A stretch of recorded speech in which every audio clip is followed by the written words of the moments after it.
Have you ever looked in the mirror and for a fleeting moment failed to recognize the person staring back, not in a literal sense, but in a way that feels far more unsettling? A deep, quiet disconnect between the life you are performing and the person you sense you truly are. Somewhere buried underneath, it's the feeling of wearing a mask that has grown so tight it almost feels like your own skin. The exhaustion of playing a role you never consciously auditioned for. The subtle but persistent ache of a life lived slightly off-key. This feeling, this quiet hum of dissonance beneath the surface of your achievements and responsibilities, is not a sign that you are broken. It is a message, a sacred invitation from the universe within. It is the first whisper of a call to a journey that promises not to change you, but to reveal you. The central problem of our modern lives is not a lack of ambition or a scarcity of information. It is a crisis of inner fragmentation. We are divided against ourselves, our conscious minds wanting one thing, while our deeper, unseen parts pull us in a dozen other directions. This is why our most fervent wishes seem to go unanswered. Why the law of attraction can feel like shouting into a void. Because the signal we are sending out to the cosmos is fractured. A symphony of internal contradiction. We try to manifest abundance from a place of inner scarcity. We seek love while being at war with ourselves. We crave peace while ignoring the chaos raging within our own souls. We have become masters of the external world, yet remain strangers to our own inner landscape. But what if there was a map? An ancient path charted by one of the greatest explorers of the human psyche. A way to navigate this inner wilderness. What if this audiobook was not just another collection of ideas, but a guided tour through the hidden continents of your own being? This is a journey to gather the lost and exiled parts of yourself. To venture into the shadows, not to defeat them, but to reclaim the gold they have been guarding. This is an invitation to learn the language of your own soul, spoken through dreams and synchronicities. This is the path of individuation, the sacred process of becoming whole, of finally integrating all that you are, so you can live as the powerful, authentic creator you were always meant to be. The adventure does not happen out there. It happens in here, and it begins right now. It begins quietly, almost imperceptibly. A silent ritual performed each morning before you face the world. It's the moment you stand before the mirror. But your gaze isn't just checking for a stray hair or a tired eye. It is subtly assembling something. It is the practice of putting on the right face, the appropriate expression, the invisible armor required for the day's journey. This is the moment you become the competent professional, the patient parent, the charming friend, the unflappable leader. This construction, this carefully curated version of you, is the first and most fundamental tool we all learn to use in the theater of life. It has a name, given to it by the great psychologist Carl Jung, a name borrowed from the masks worn by actors in ancient Greek drama. He called it the persona. And the first step on the journey to your real self is to understand that you are wearing one, and that the ground beneath your feet is beginning to tremble, because that mask is starting to crack. The persona is not play in its essence. Ali. It is a vital and necessary piece of psychological equipment, a social interface that allows us to navigate the complex currents of human interaction. Think of it as the uniform you wear for a specific job. An astronaut needs a spacesuit to survive in the vacuum of space. A firefighter needs protective gear to enter a burning building. And you need a persona to function in society. It is the part of you that knows how to make small talk at a party, how to remain calm and focused during a stressful work presentation, how to be polite to a rude stranger. It smooths the rough edges of our raw, unfiltered selves, creating a common ground where cooperation and civilization can flourish. It protects our most vulnerable, tender, and chaotic inner core from the harsh and often judgmental gaze of the outside world. Without a functional persona, we would be like open wounds, painfully exposed. reacting to every stimulus with the full, unfiltered force of our deepest emotions. It is a mediator, a diplomat, a protective shell, and for a large part of our lives, it serves us incredibly well. It helps us get the job, fit into the community, and build a life that is stable and secure. The danger arises not from having a persona, but from forgetting that we are the ones wearing it. The danger begins when the uniform fuses to our skin, when the actor forgets that the role is just a role, and starts to believe he truly is King Lear, both on and off the stage. This happens slowly, over years of reinforcement. Every time you are praised for your professional success, the competent professional mask gets a little tighter. Every time you are told you are a good, selfless parent, the patient parent mask becomes a little more permanent. Society, family, and culture constantly reward the performance of the persona. And so we invest more and more of our identity into it. Our sense of self-worth becomes dangerously outsourced, entirely dependent on external validation. We become our job title, our social status, our bank account, our online profile, and deep within, a profound starvation begins. The real self, the wild, creative, emotional, and authentic being inside, is silenced and ignored. It is at this point that a strange hollowness begins to echo through the gilded halls of our success. We have everything we were told we should want, yet we feel a gnawing emptiness, a sense of being an imposter in our own life story. Consider the story of a man we will call James. To the outside world, James was the epitome of success. He was a high-powered executive at a prestigious firm, with a corner office that overlooked the glittering city skyline. He had the beautiful wife, the 2 perfect children, the luxury car, the respect of his peers. His persona was flawless, a masterpiece of confidence, intelligence, and control. He was the man who always had the right answer, who never showed weakness, who navigated the brutal world of corporate finance with a calm, unshakable demeanor. But behind the mask, James was disintegrating. His inner world was a silent storm of anxiety. Fueled by prescription medication, he kept hidden in his desk drawer and sleepless nights spent staring at the ceiling, haunted by the terrifying feeling that it was all a fragile house of cards. The confident voice he used in the boardroom was a carefully constructed performance, and the effort of maintaining it was draining him to his very soul. He felt no real joy in his victories, only the temporary relief of having survived another day without being exposed as a fraud. He was a king in a kingdom of ghosts, ruling over a life that felt utterly meaningless. For people like James, and for so many of us, the universe does not allow this state of inner starvation to continue indefinitely. The soul, the true self, will not be silenced forever. And when its whispers are ignored for too long, it begins to scream. This scream often takes the form of an external crisis, a seismic event that shatters the foundations of the life built by the persona. This is the call to adventure. For James, it came as a perfect storm. A sudden downturn in the market eviscerated his company's stock, and a massive project he had championed collapsed spectacularly in a single week. His persona as the infallible winner was annihilated. The whispers in the hallway were no longer of respect, but of blame. Shaken, he went home, hoping for solace, only to have his wife finally confess the words he had been dreading for years. "I don't know who you are anymore. I feel like I'm living with a stranger." His persona as the perfect husband cracked right down the middle. The next morning, driving to a job he no longer felt secure in Eunice, to face a family he no longer felt connected to. The pressure became unbearable, his heart hammered in his chest.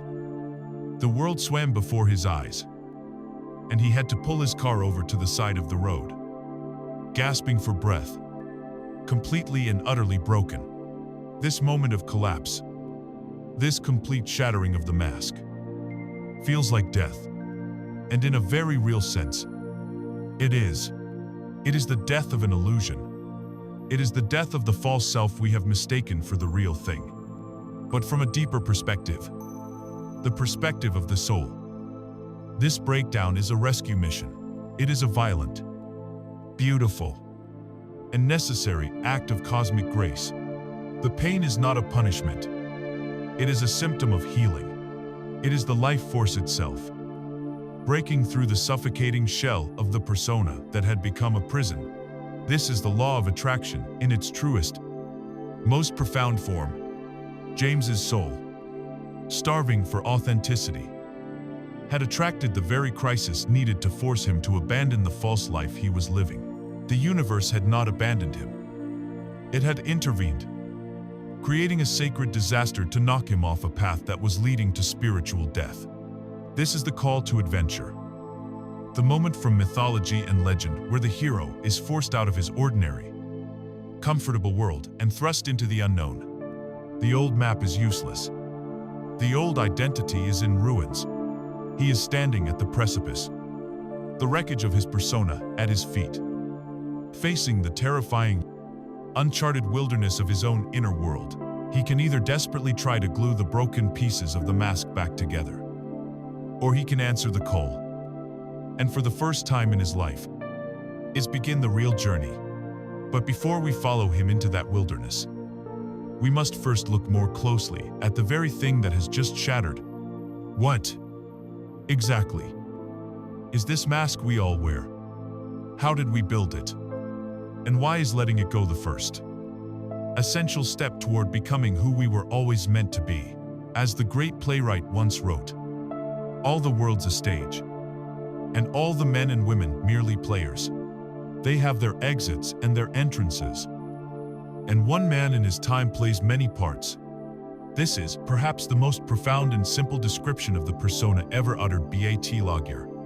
We are born onto this stage without a script, and our first and most urgent task is to figure out our role. We are handed a costume, a character sheet, and a set of expectations, not by some ethereal stage manager, but by the very world that receives us. This process of being cast in a role is so fundamental, so deeply woven into the fabric of our upbringing, that we rarely ever question it. We simply learn our lines, hit our marks, and play the part we are given. To understand the persona is to understand that you are an actor who has been playing a single role for so long. You have forgotten the feeling of your own face beneath the makeup. It's the journey of peeling back the mask, not to reveal emptiness, but to rediscover the magnificent, multifaceted actor who has been waiting in the wings. This casting call begins in the tender and impressionable years of childhood. Our family is our first audience. Our parents and caregivers are first directors. As children, our primary need, more fundamental than almost any other, is to secure love, safety, and belonging. We are exquisitely sensitive to the feedback we receive. We are little scientists of the human heart, constantly experimenting with behaviors to see what works. When a genuine, spontaneous part of us emerges, a burst of creative chaos, a raw cry of anger, a quiet moment of introspection, we watch the audience for their reaction. If that behavior is met with a smile, a reward, or a word of praise, we learn to repeat it. That part of us gets written into the script. If, however, it is met with a frown, with punishment, with withdrawal of affection, or simply with indifference, we learn that this part of us is unacceptable. It is dangerous. It must be hidden, repressed, and sent backstage. This is how the character is formed. The child, who is praised for being quiet and obedient, develops the persona of the good child. The one who gets attention by making people laugh becomes the entertainer. The one who is rewarded for good grades becomes the smart one. We are not consciously choosing these roles. We are being conditioned into them. The role of the persona is the survival strategy that worked best It is a collage of all the acceptable pieces of ourselves, glued together to form a coherent and likable character that can successfully navigate the world of our family and, later, the larger world. As we grow, the production expands. Society becomes the grand theater, and the wardrobe and props department is vast. Our school system, our workplaces, our media, and perhaps most powerfully today, our social media profiles, all provide us with ready-made scripts and costumes. Think of your resume. It is a perfect persona document. It is a carefully curated, edited, and polished narrative of your professional life. A highlight reel of successes, skills, and accomplishments. There is no mention of the failures, the crippling self-doubt, the projects that crashed and burned, the days you felt like a complete imposter. It is a mask of pure competence. Or consider your social media presence. It is a persona crafted for public consumption. A gallery of smiling photos, exciting vacations, and celebratory announcements. It is a performance of a happy, successful, and enviable life. A character meticulously designed to garner likes, which have become the modern world's digital applause. We become our own public relations agents, airbrushing the messy, complicated, and often painful reality of the human experience out of the picture. We build these public-facing characters with such care that we begin to judge our real, behind-the-scenes lives against the impossible standard of the fictional characters we have created online. This is the great danger. We pour so much energy into maintaining the performance that the performer, the real actor within, begins to wither from neglect. Let us consider the story of a woman named Sarah, a living embodiment of the helper persona. From a young age, Sarah was praised for being thoughtful, selfless, and accommodating. Her worth was affirmed whenever she put the needs of others before her own. As an adult, this role became her identity. She was the friend who would drop everything to help you move, the coworker who always took on extra work, the daughter who never said no to a family obligation. Her life was a whirlwind of service to others. On the surface, she was a saint, universally loved and appreciated. But beneath the gentle smile of her persona, a secret bitterness was taking root. Her own dreams, her own creative projects, her own need for rest and replenishment were constantly being pushed to the side. She was exhausted, overwhelmed, and secretly, deeply resentful. But she could not express these feelings, for that would violate the sacred rule of her character. A helper is never selfish. Her body, however, refused to keep the secret. It began to send desperate messages from the repressed self. Chronic fatigue, tension headaches, a constant, low-grade anxiety. These were not just medical symptoms, they were communications from her soul, crying out that the role was becoming toxic, that the performance was literally draining the life out of the performer. Her journey began on a day when, pushed to her absolute limit, she was asked to do one more favor. And from a place of pure, instinctual self-preservation, she uttered a single, terrifying word. No. It felt like a betrayal, an act of shocking selfishness. But it was also the first time in decades that the real actor, Sarah herself, had spoken a line that was not in the script. It was an act of rebellion that saved her life. The price of this over-identification with the mask is immense. It is a hidden tax on our very soul. The first casualty is authenticity. We walk through life with the nagging feeling of being a fraud, because on some level, we know we are. The second is vitality. It takes a colossal amount of energy to constantly monitor and maintain a false front, to suppress our genuine reactions and emotions. This is a primary cause of burnout, anxiety, and depression. The third casualty is true connection. Intimacy is, by definition, the act of seeing and being seen. of knowing and being known. If we only allow people to interact with our polished persona, we deny them access to our true selves. And we deny ourselves the profound nourishment of genuine, heartfelt connection. We feel fundamentally alone, even when surrounded by people who love the character we are playing. And finally, the greatest price is the loss of our own potential. The persona, by its very nature, is a simplification, a caricature. It is one-dimensional. But the true self, the actor within, is a being of infinite complexity and boundless potential. You may be playing the role of a stoic accountant, while a passionate artist, a wild adventurer, and a mystical poet are all waiting backstage. Unemployed and unheard, the persona keeps these other aspects of you locked away, because it fears they will disrupt the performance. Therefore, the first conscious act on the journey of individuation is not to violently tear off the mask. The astronaut cannot survive without his spacesuit, and we cannot function in society without a persona.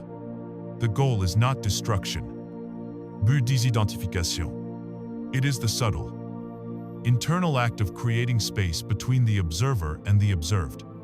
It is the practice of saying to yourself, I have a job, but I am not my job. I have a role as a parent, but I am not just a parent. I have a body, but I am not my body. It is the process of learning to watch yourself play the part. You can notice the subtle shift in your tone of voice when you speak to your boss versus your best friend. You can feel the tension in your shoulders as you put on your calm and collected face during a family argument. This simple, non-judgmental awareness is the key. It is the beginning of remembering that you are the one behind the eyes, the consciousness that is experiencing the role, not the role itself. The persona is a magnificent tool, a bridge to the world, but it is not the destination. It is the decorated gate to a vast and mysterious inner kingdom. Now that we understand the nature of this gate, it is time to turn away from the stage, away from the audience's applause, and take the first step through it, into the backstage of the mind where the real drama unfolds. If the persona is the brightly lit living room of your psychological house, the carefully decorated space where you entertain guests, then our journey now takes us to a locked door just off the hallway. It's a door many of us pretend isn't there. Or perhaps we know it is, but we've long since lost the key. This door leads down a set of steep, dusty stairs into the basement. This basement is the personal unconscious. It is the vast, dark, and cluttered repository of your own unique history. The air down here is different. Thick with the scent of forgotten memories, the light from the open door barely penetrates the gloom, revealing stacks of old furniture, boxes sealed long ago, and the faint outlines of things you can't quite identify. Unlike the pristine living room above, this space is not curated for visitors. It holds everything that didn't fit with the decor upstairs. Everything deemed too messy, too painful, too inconvenient, or simply too other to be kept in the conscious light of day. To step down into this space is the second great act of courage on the path of individuation. It is the descent into the inner sea of your own past. And it is here that the true architects of your destiny reside. The personal unconscious is essentially the psychic hard drive of your entire existence. Your conscious mind, your ego, is like the active screen you are looking at right now. It can only focus on a few tasks at once. But the personal unconscious is the totality of everything stored on the drive. It contains every experience you have ever had, from the monumental to the mundane. This includes the face of your first-grade teacher, the taste of a specific childhood candy, and the feeling of the sun on your skin on a particular afternoon 20 years ago. More importantly, it is the storage locker for all the parts of yourself that were exiled in the process of building your persona. It holds the searing shame of a childhood humiliation, the volcanic rage you were told was unacceptable, the deep grief that was too overwhelming to feel at the time. It is also, crucially, a treasure chest, It holds the abandoned passions, the creative talents you were told were impractical, the sensitive, intuitive parts of yourself that didn't fit into a rational world, the raw, untamed power that your persona found too intimidating to wield. It is a vast and morally neutral archive of you, containing both the wounded child and the sleeping giant. The contents of this basement are not dormant. They do not sit quietly in their boxes. From the darkness, they exert a powerful and constant influence on the house above. This is the unseen puppeteer that pulls the strings of your life. It is the source of your most stubborn, self-sabotaging patterns. Have you ever wondered why you keep dating the same type of person who is wrong for you? Or why you procrastinate on the very projects that could bring you success? Or why you have a recurring, irrational fear that you just can't shake? The answer lies in the basement. These are the ghosts in your machine, the repressed emotional energies and forgotten experiences that have solidified into autonomous complexes, running their own scripts without your conscious permission. You may be trying to use the law of attraction to manifest a prosperous, loving life. But if there is a powerful, unconscious belief buried in the darkness, a belief that you are unworthy, that you will be abandoned, that success is dangerous, that unconscious program will override your conscious intention every single time. It is the reason we so often feel like we are driving with one foot on the gas and one foot on the brake.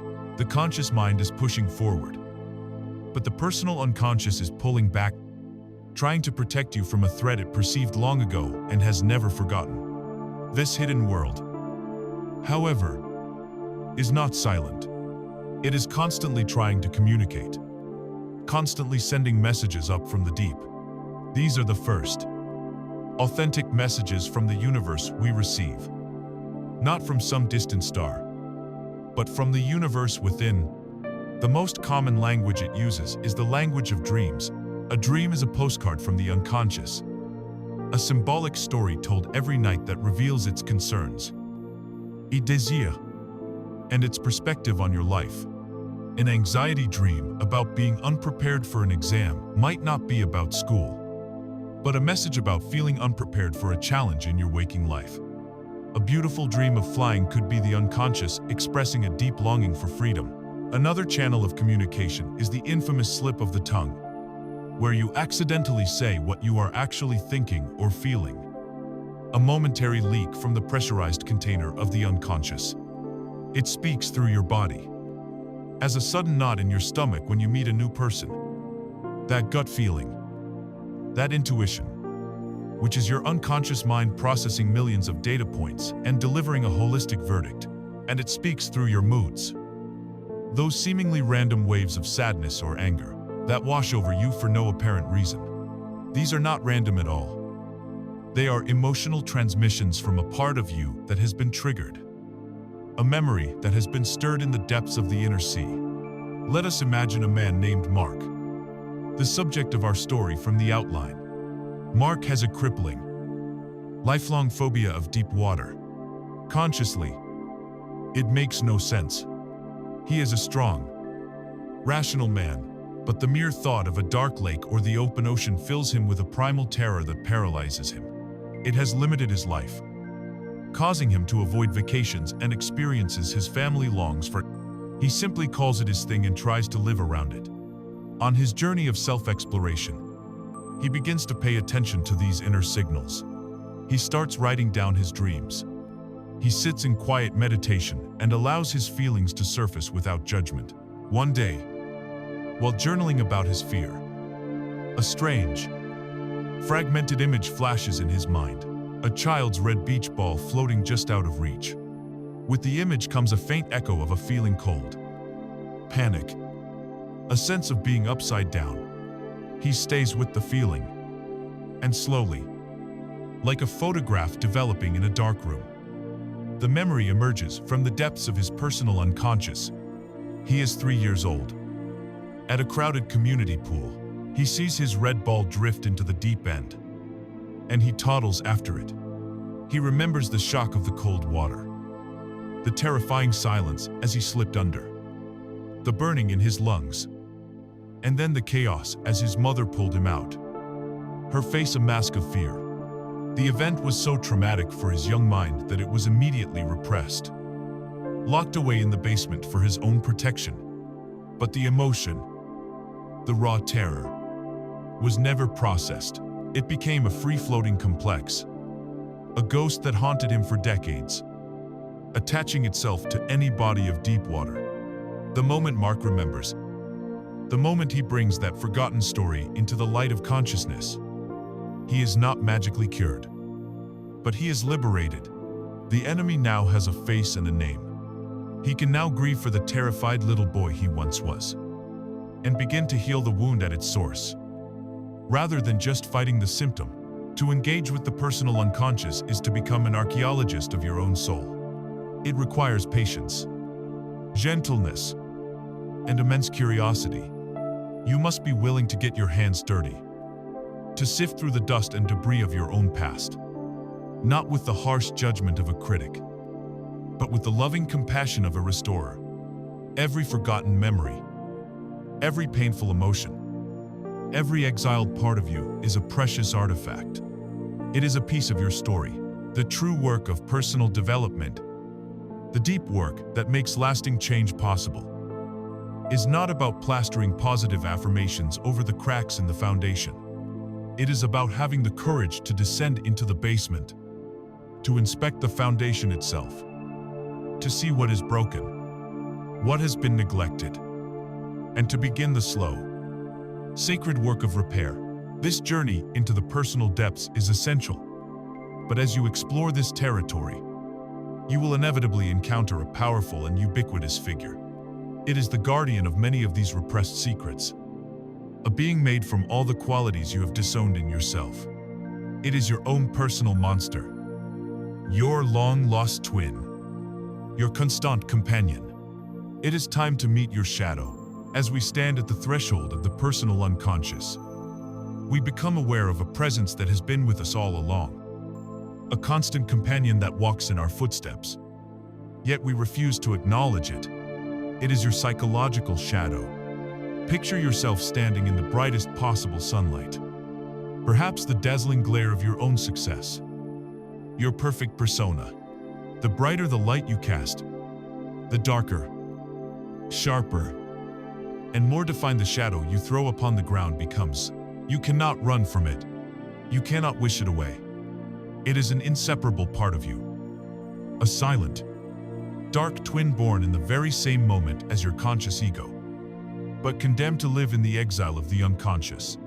The work of meeting your shadow is not about eliminating this darkness, an impossible task, but about turning around, facing it, and learning its name. It is the beginning of the most courageous conversation you will ever have, a dialogue with the parts of yourself you swore you would never become. So, what exactly is this shadow? It is the invisible sack you have been dragging behind you since childhood. Into this sack, you have stuffed every aspect of your natural, spontaneous self that was met with disapproval, punishment, or shame. It is the repository for your so-called negative qualities, the raw anger your parents told you was naughty, the healthy selfishness that was labeled as unkind, the vulnerability that was seen as weakness, the fear that was dismissed as cowardice, the laziness that was shamed as unproductive. These raw, vital parts of the human experience were deemed unacceptable for the character you were trying to play. So they were disowned and thrown into the darkness. But the shadow is not just a collection of vices. In a profound paradox, it also contains your repressed gold. It holds the magnificent parts of you that were too bright, too powerful, or too unconventional for your early environment to handle. Perhaps your fierce assertiveness was labeled as bossy, so you threw it in the sack. Perhaps your wild, artistic creativity was called weird, so you disowned it. Perhaps your sensual, embodied nature was deemed shameful, so you buried it. The shadow then holds not only your demons, but also your dormant gods, your unlived brilliance, your sleeping power. It is the totality of who you are. minus the limited, socially approved slice you call your ego. Because the conscious mind, the ego, cannot bear the thought of possessing these unacceptable traits. It develops a brilliant and powerful defense mechanism: projection. Like a movie projector in a dark theater, the ego takes the unwanted contents of the shadow and projects them outward, casting them onto the people and situations of the outside world. The world becomes a screen for our own inner, unacknowledged drama. We don't see the world as it is. We see the world as we are. This is why we can have such visceral, intensely emotional reactions to other people. The person who infuriates you, the one who disgusts you, the public figure you despise with a fiery passion, they are often serving as unwitting hangers for the coats of your own disowned self. Projection allows us to maintain our self-image as a good person. It is much more comfortable to condemn the arrogance in a coworker than to face the seed of arrogance in oneself. It is easier to judge the laziness of a family member than to confront our own desperate, repressed need for rest and stillness. This brings us to one of the most practical and powerful truths in all of spiritual development. Your emotional triggers are divine messages. They are gifts from the universe, delivered by the people who irritate you the most, designed to show you the exact location of your own hidden treasure. The person who pushes your buttons is not your enemy. They are your mirror. They are your guru, pointing directly to the next piece of inner work you need to do. When you feel that surge of hot, righteous anger, that wave of cold, moralistic judgment, you are standing on sacred ground. You have just stumbled upon a lost piece of yourself. Let us consider the story of a man we will call David. David is a hard-working responsible manager who is driven to absolute distraction by one of his team members, a young man named Tom. In David's eyes, Tom is lazy, undisciplined, and unambitious. Tom does the bare minimum, leaves work exactly on time, and seems to spend his weekends enjoying frivolous hobbies instead of trying to get ahead. David finds himself constantly complaining about Tom, his thoughts consumed with criticism and judgment. Tom's very existence feels like a personal insult to David's work ethic. Now, using the lens of the shadow, let's look deeper. David's intense emotional reaction is the key. It's not just mild annoyance, it's a powerful trigger. This is the universe sending a message. If David has the courage to look in the mirror that Tom provides, he might ask himself, what is it about laziness that I despise so much? The honest answer, if he dares to find it, might be terrifying. David has built his entire identity, his persona, on being the opposite of lazy. He is a workaholic. He sacrifices his health, on his family time, and his own well-being for his job, driven by a deep, unconscious fear that if he ever stops, if he ever rests, he will be revealed as worthless. His inner shadow, the part of him he has violently repressed, is a being who desperately craves rest, play, and permission to be unproductive and imperfect. He hates the lazy Tom because Tom is a living embodiment of the freedom his own shadow self longs for. Tom is not the problem. David's own inner slave driver, his terror of stillness, is the problem. Tom is simply the messenger. It is absolutely crucial to understand that the shadow is not inherently evil. It is, in its essence, simply unlived life. It is pure, untamed psychic energy.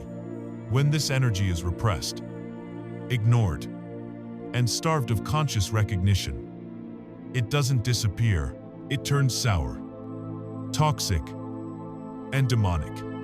It begins to leak out sideways, in ways we cannot control, in passive-aggressive comments, in sudden, inexplicable fits of rage, in addictions we use to numb its cries, in chronic depression, which is often the result of the sheer exhaustion it takes to keep the shadow locked in the basement.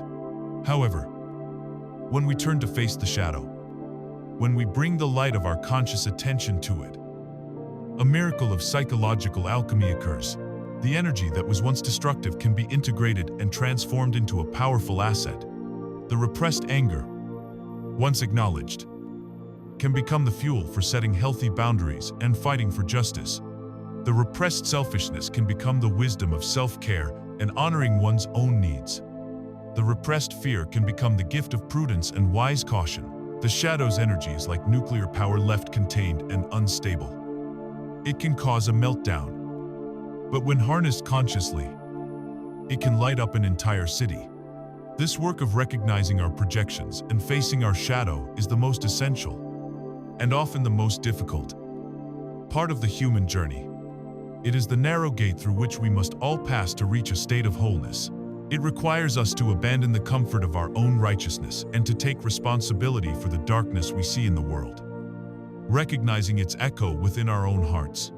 So, the invitation here is a direct and challenging one. Think for a moment about a person who truly gets under your skin. What specific qualities in them provoke the strongest reaction in you? Is it their arrogance, their insecurity, their loudness, their neediness? Now, take a deep breath, and with as much honesty as you can muster, ask yourself this question: where, in my own life, do I exhibit a tiny, secret version of this very same trait? Or, even more profoundly, in what part of my life do I secretly wish I had the freedom to be that way? This is not an exercise in self-blame, but an act of radical self-discovery. Recognizing the shadow is the first step, but simply knowing it is there is not enough. The crucial question that follows is, what do we do once we have seen its face in the mirror? How do we begin the sacred process of bringing this exiled part of our soul home, without letting it burn the house down? Having dared to look into the mirror and acknowledge the face of our own shadow, we arrive at the most transformative stage of the inner journey. This is the work that the ancient alchemists spoke of in veiled and symbolic language. Their great work, the magnum opus, was not truly about turning physical lead into physical gold. That was a metaphor for the far more profound and difficult task of transmuting the base material of the human soul, the heavy, dark, and despised lead of the shadow, into the radiant, incorruptible gold of the integrated self. This is not a process of removal or destruction, but of reclamation and redemption. It is the sacred art of finding the gold hidden within the darkness, of realizing that the parts of ourselves we have most feared and hated are, in fact, the source of our greatest power and our deepest authenticity. This is where we stop fighting the monster in the basement and invite it upstairs for a conversation, discovering that it holds the very key we have been searching for all along. First, it is vital to understand what integration is and what it is not. Integrating the shadow is not an excuse for bad behavior. It is not a license to unleash your inner beast and inflict your repressed rage or selfishness upon the world. That is not integration, that is possession. To be possessed by the shadow is to act it out unconsciously, to become its puppet. Integration is the exact opposite. It is the conscious, courageous act of owning the shadow energy within yourself without needing to act on it compulsively. It's the ability to say, with calm self-awareness, a part of me is feeling intense envy right now, and to hold that feeling, to get curious about it, to understand its message, rather than either projecting it onto someone else or letting it curdle into bitterness. It is the internal acknowledgement, yes, I am capable of great anger, which paradoxically makes you far less likely to explode in a destructive rage. Because the anger is no longer an alien force that ambushes you from the dark. It has been seen, acknowledged, and brought into the family of the self. Integration is about expanding the boundaries of your heart and your identity to include the whole spectrum of the human experience, not just the tidy, socially acceptable parts. It's about ending the civil war inside and declaring a truce, a peace treaty built on radical self-acceptance. This alchemical process transforms the very nature of the repressed energy. Let us look at how this magic works. Consider the lead of anger. When repressed, it becomes toxic, manifesting as passive aggression, chronic resentment, or sudden, uncontrolled outbursts. But when you consciously own your capacity for anger, when you allow yourself to feel its fire without being consumed by it, it is transmuted. It becomes the clean, focused, golden energy required to set powerful boundaries. It becomes the courage to say no to what harms you and yes to what honors you. It becomes the fuel to fight for justice and protect that which is vulnerable. The lead of fear, when left in the basement, becomes crippling anxiety, paranoia, and a life constricted by avoidance. But when you integrate your fear, acknowledging its presence as a wise advisor, it is transformed into the gold of prudence, healthy caution, and a sharp, reliable intuition. You no longer run from fear, you listen to its counsel, or consider the heavy lead of envy, unacknowledged. It is a poison that makes you resent the success and happiness of others. But when you have the courage to admit, "I envy that person," you realize that envy is simply a distorted signpost. It is a message from your soul, pointing directly at your own unlived potential, at a quality or achievement that you yourself deeply desire. Envy, when integrated, becomes a personal map to your own golden aspirations. Even laziness, that most shamed of modern sins, holds a hidden treasure as lead. It is procrastination and apathy, but as gold, it is the profound wisdom of rest, the capacity to surrender to the flow of life, and the rebellious, sacred act of choosing being over constant, frantic doing. Imagine an artist, a painter we shall call Clara. Her persona is that of a consummate professional. Her technique is flawless. Her paintings are precise, clean, and commercially successful. Yet, they are lifeless. They lack soul. Her studio is immaculate. Her process is rigid.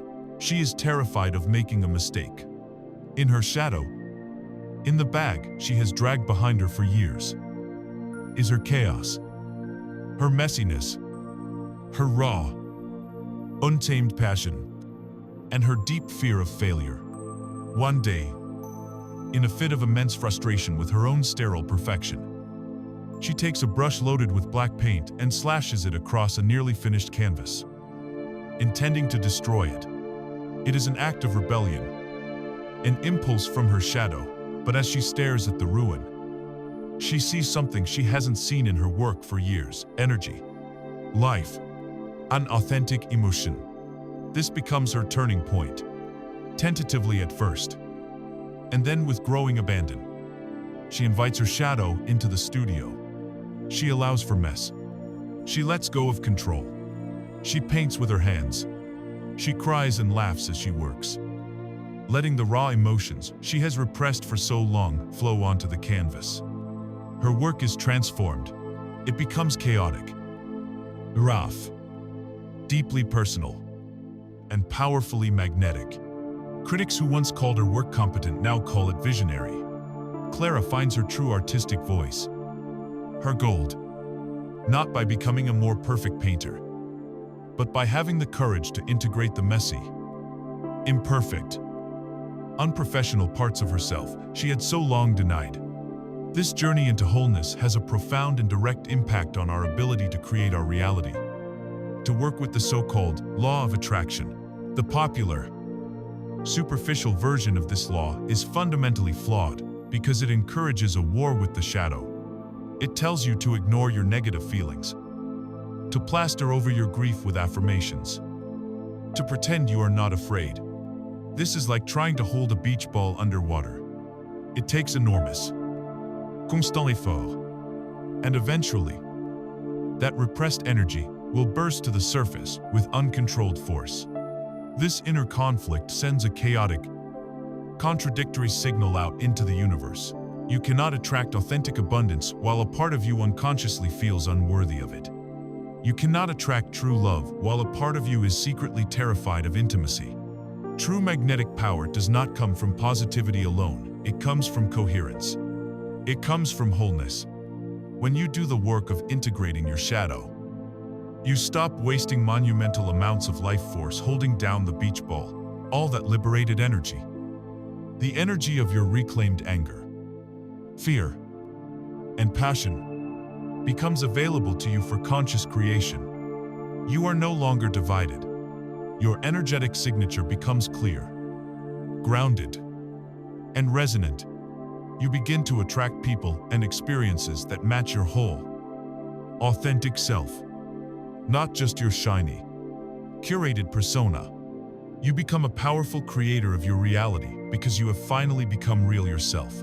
Living from this place of integration is not about achieving a state of perpetual bliss.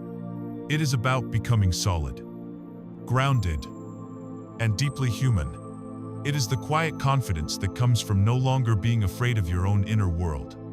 It is the freedom of being able to hold the paradoxes of life, to be both fierce and gentle, both disciplined and wild, both deeply spiritual and profoundly rooted in the earth. You can be sad without falling into despair. You can be angry without becoming cruel. You can be afraid without being paralyzed. This is the gold of the alchemists. It is the peace that passes all understanding, because it is a peace that has made room for chaos. It is the feeling of finally, after a long and arduous journey, coming home to yourself. This great work of healing the personal divide is a monumental achievement, yet, as the dust settles and we grow accustomed to this new sense of inner wholeness, we may begin to sense even deeper patterns moving within us. These are energies that feel older and more universal than our personal history. They are the archetypal energies of the masculine and feminine that exist within every soul. This is the next layer of the great mystery, the next set of figures we are destined to meet on our journey inward, as we become more adept at navigating the personal landscapes of the unconscious, integrating the raw energy of our shadow. We begin to sense a new presence. This is not a creature of our own personal making, like the shadow, but something older, more universal, an archetypal force that lives in the soul of man. For a man on the path of individuation, this next encounter is with the inner feminine, a luminous and often elusive figure Jung called the anima. She is the muse that whispers inspiration to the artist in the dead of night, the source of a sudden, inexplicable mood that can color an entire day, the mysterious woman who appears in dreams, guiding, beckoning, or sometimes frightening. The anima is a man's soul image, his inner woman, and she serves as the essential bridge between his conscious, masculine ego and the vast, oceanic depths of the collective unconscious. To build a conscious relationship with her is to build a bridge to his own soul, transforming him from a man of mere action into a man of profound depth and feeling. The anima is formed, in part, from a man's first and most powerful experience of the feminine, his mother. Her influence creates the initial template, but the anima is far more than a simple mother complex. She is an archetype, a universal energy pattern that contains the distilled essence of how men have experienced women, and the feminine principle itself.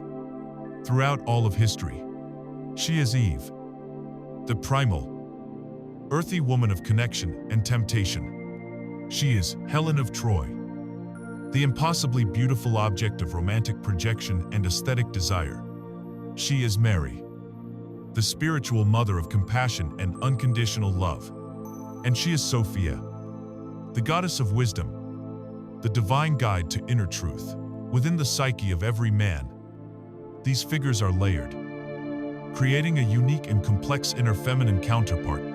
She holds all the qualities that his outwardly focused, masculine ego has often neglected or devalued in its quest for competence and control, the capacity for deep relatedness, the wisdom of intuition, the flowing creativity of the heart, a profound connection to nature, and the ability to simply be with emotion without needing to immediately fix it.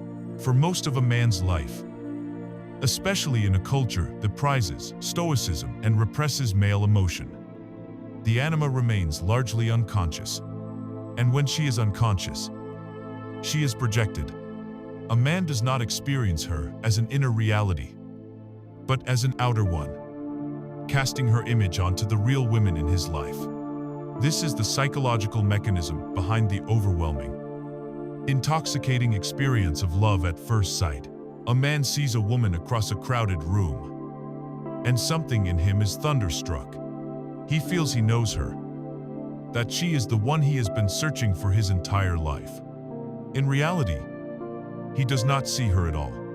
He sees his own anima, his own soul, projected onto the blank screen of a stranger. He falls in love with a reflection of a part of himself he has been disconnected from. This projection is the source of immense romantic fantasy and art, but it is also the seed of almost inevitable disappointment. He places this real, a human woman on a divine pedestal, expecting her to be his muse, his savior, his emotional interpreter, the carrier of his soul, when she inevitably proves to be a complex human being with her own flaws, needs, and shadow. The pedestal crumbles, the projection is shattered, and he is left feeling disillusioned, betrayed, or he simply moves on, seeking another woman who can better carry the impossible weight of his projected soul. An unconscious anima also rules a man from within, possessing him with her unintegrated energy. This is the source of the stereotypical moody, temperamental man, because his feeling life is not conscious. He does not have moods, moods have him. He is suddenly seized by irrational sentimentality, a dark melancholy, or a prickly irritability, and he has no idea why. He is, in those moments, possessed by his anima, who is trying desperately to get his attention. He might find himself seeking constant external validation from women, needing a partner to feel emotionally alive, using her as his bridge to his own feelings. This places an immense and unfair burden on the relationship, asking his partner not just to be his partner, but to be his soul, a role no human being can or should fill. Let us imagine a man named Robert, a successful architect. His life is built on logic, precision, and control. His persona is that of a calm, rational, and emotionally detached man. He takes pride in being unflappable. Consequently, his relationships are functional but lack depth and true intimacy. He finds emotional conversations to be messy and pointless. Then, on a whim, his sister gifts him a series of pottery classes. He goes reluctantly, expecting to hate it. At first, he does. The clay is messy, unpredictable, and illogical. It doesn't respond to commands. He can't force it into the shape he wants. But he persists, and slowly, something begins to shift. He starts to feel the clay, to listen to it, to enter into a non-verbal dialogue with it. He experiences the pure, non-productive joy of creating something with his hands. He feels the frustration when a piece collapses, and instead of intellectualizing it, he just sits with the feeling. This pottery class becomes his sacred space, a laboratory for engaging with his repressed feminine side, his anima. He is connecting with the earth, with creation, with feeling, and with the wisdom of imperfection. He starts to have more vivid, memorable dreams, often featuring a mysterious woman who seems to be showing him new designs. At work, he finds himself listening more empathetically to his clients. In his relationships, he begins to ask not just what do you think, but how do you feel? Robert is not becoming less of a man, he is becoming a more whole one. His logic is being balanced by intuition. His competence is being enriched by compassion. He has started the lifelong process of building his own inner bridge to his soul. This process of anima development can be seen as a journey through several stages. The first stage is that of Eve, where the anima is projected as a purely biological and instinctual being, focused on physical connection and earthly needs. In the second stage, She evolves into Helen of Troy, the romantic and aesthetic ideal, the beautiful muse who inspires great passion but is still largely an object of desire. In the third stage, a profound shift occurs. The anima becomes like the Virgin Mary or a spiritual guide, where love and connection begin to incorporate care, devotion, and a sense of shared humanity. The woman is no longer just an object of desire, but a subject to be cherished. The final stage is that of Sophia, the goddess of wisdom. Here, the projection is almost entirely withdrawn. The anima is no longer sought in an external woman, but has become a permanent inner function. She is a man's inner guide, his source of unshakable intuition, his wellspring of creativity, his connection to the meaning of life. A man who has reached this stage can finally engage with real women as whole, separate individuals, appreciating them for who they are, because he no longer needs them to carry his soul for him. He is carrying it himself.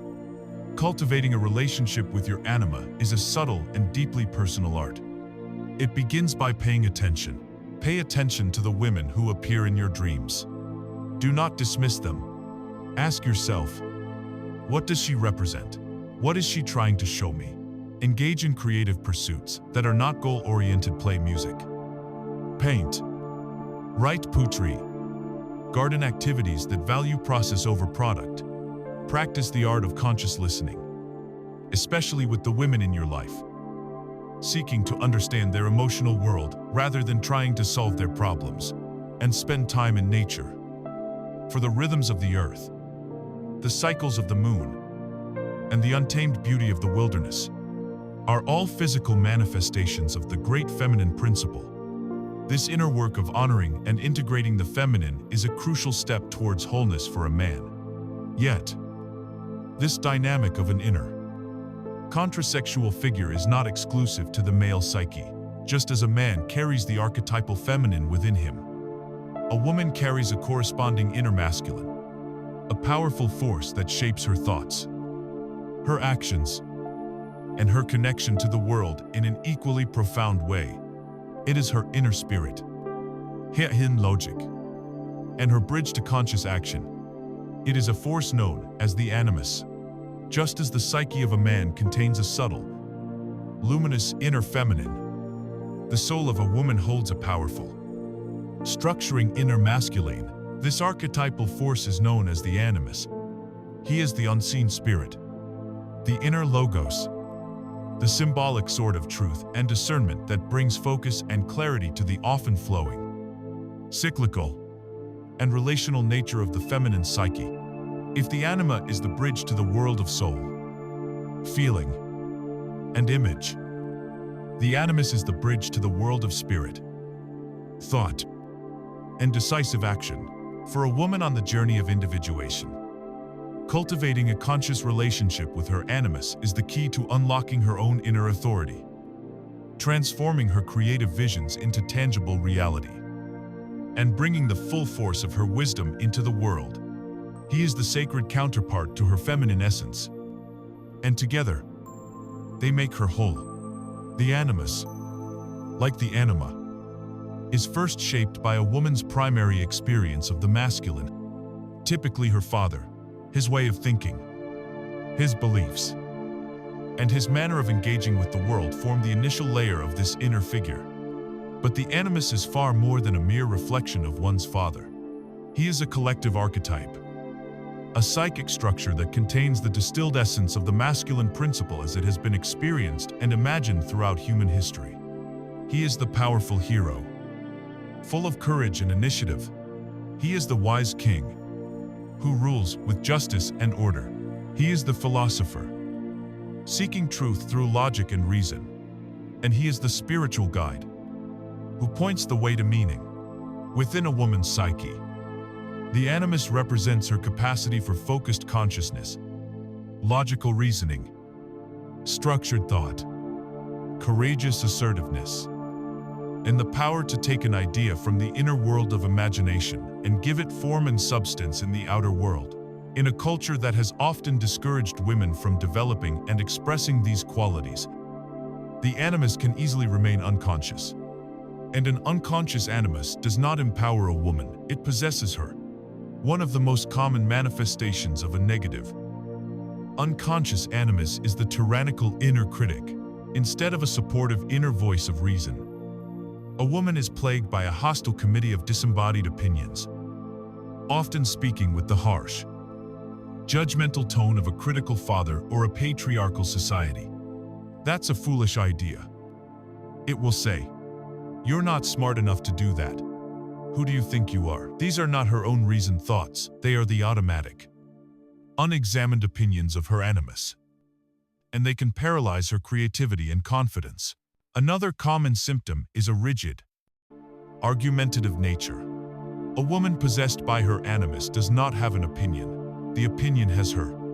She will argue a point with fierce, emotional intensity, not from a place of deep, personal conviction, but from a need to be right. Her thinking becomes brittle and dogmatic, and she may find herself alienating others with her unyielding, black and white pronouncements. Or, the animus can be projected outward. She might constantly seek the approval of powerful or intelligent men, feeling her own ideas are invalid until they receive a masculine co-signature. She outsources her own inner authority, becoming intellectually and spiritually dependent on the men in her life. Let us imagine a woman named Elena, a talented graphic designer brimming with innovative ideas.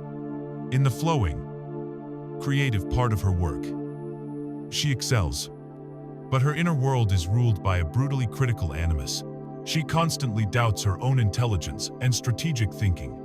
In meetings, she remains silent as her brilliant concepts go unspoken, only to watch in frustration as a male colleague later proposes a similar idea to great acclaim. She is terrified of being seen as illogical or too emotional. Her path of integration begins when she is thrust into a position where she must lead a major project from start to finish. For the first time, she cannot defer to others. She must create the budget, write the strategic plan, and defend her decisions. It is her greatest fear made real. To survive, she begins the conscious work of building a new relationship with her inner masculine. She starts reading books on strategy and business. She practices debating ideas with a trusted friend, learning to build an argument based on evidence rather than just feeling.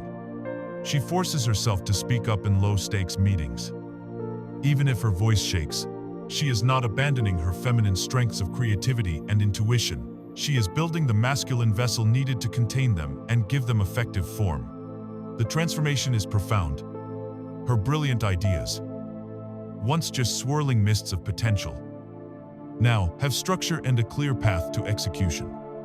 Her natural empathy is now balanced with the ability to set firm, logical boundaries.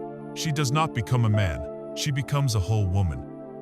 A powerful and integrated leader who can move between the worlds of creative vision and practical reality with grace and authority. This development of the animus also follows a path of maturation, often described in 4 stages. The first stage is the animus as a man of pure physical power, the athlete or the action hero. Here, the projection is often onto men of great physical strength and prowess. In the second stage, he evolves into the man of action and romance, the hero with a plan, the dashing figure who can take initiative and sweep a woman off her feet. As consciousness grows, the animus develops into the third stage, the bearer of the word. He appears as the professor, the priest, the orator, the man who can provide knowledge, structure, and meaning. At this stage, a woman is drawn to intellectual and spiritual authority. The final and highest stage is the animus as the embodiment of meaning itself. He is no longer projected onto any single man but has become a fully integrated inner function. He is her creative logos, her inner spiritual guide, her unwavering sword of discernment. He provides her with the focus, courage, and consciousness to live out her own unique truth in the world. A woman at this stage is no longer possessed by opinions. She embodies a deep and lived wisdom. To consciously cultivate your animus is to claim your own sovereign authority. This work begins by challenging your inner critic. When you hear those harsh jugemental voix, stop and ask, who is speaking? Is it truly your own reasoned voice? Or is it the echo of a parent, a teacher, or a cultural belief? Learn to separate your own emerging consciousness from these inherited opinions. Actively develop your own structured thinking. Read a challenging non-fiction book. Learn a complex new skill that requires logic and discipline. Write out a detailed plan for a personal project. This builds the muscle of focused thought. Practice healthy assertiveness. Begin in small ways. Clearly, state your preference. Voice a well-considered opinion. Take up your rightful space in a conversation. And most importantly, take inspired action. The animus thrives on turning inner vision into outer reality. Take one of your brilliant ideas. Break it down into the smallest possible first step. And do it. This is the animus in its most positive form, the sacred power that turns dreams into deeds. We have now journeyed inward to meet these two great archetypal figures, the anima, a man's bridge to soul and feeling, and the animus, a woman's bridge to spirit and action. We see how they shape our inner lives and our outer relationships, and how integrating them is a pivotal step towards wholeness. But this raises a profound question. If these powerful, mythic figures are not just born from our personal life experiences, where do they come from? They feel ancient, universal, as if they belong to a story far older and larger than our own. Their existence points to a deeper layer of the psyche, a shared psychic foundation that underlies all of humanity. It suggests we are all connected to a vast, invisible ocean of memory, symbol, and experience. This is the next territory we must explore. Jung's most radical and transformative concept, the collective unconscious.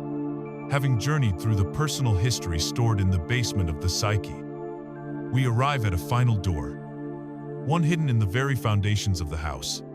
It is a door that most of us never know exists. When we open it, we do not find the cold, hard earth of our individual plot of land. Instead, we are met with a sound, the gentle, rhythmic wash of a boundless ocean under a sky full of unfamiliar stars. This is the great secret of the human soul. The basement of your house is not isolated. Its foundation opens directly onto a vast, subterranean sea that connects your psyche to the psyche of every other human being who has ever lived. This is the collective unconscious. It is the deepest layer of our being, a shared psychic inheritance that contains the accumulated spiritual, emotional, and symbolic experiences of the entire human species. To dip your hand into this water is to touch the mind of humanity itself, to access a cosmic database of myth, memory, and meaning that radically redefines what it means to be an individual. This was Carl Jung's most daring and revolutionary idea. He proposed that we are born not as blank slates, but with an inherited psychic structure, just as we are born with an inherited physical one. Think of it as our psychological DNA.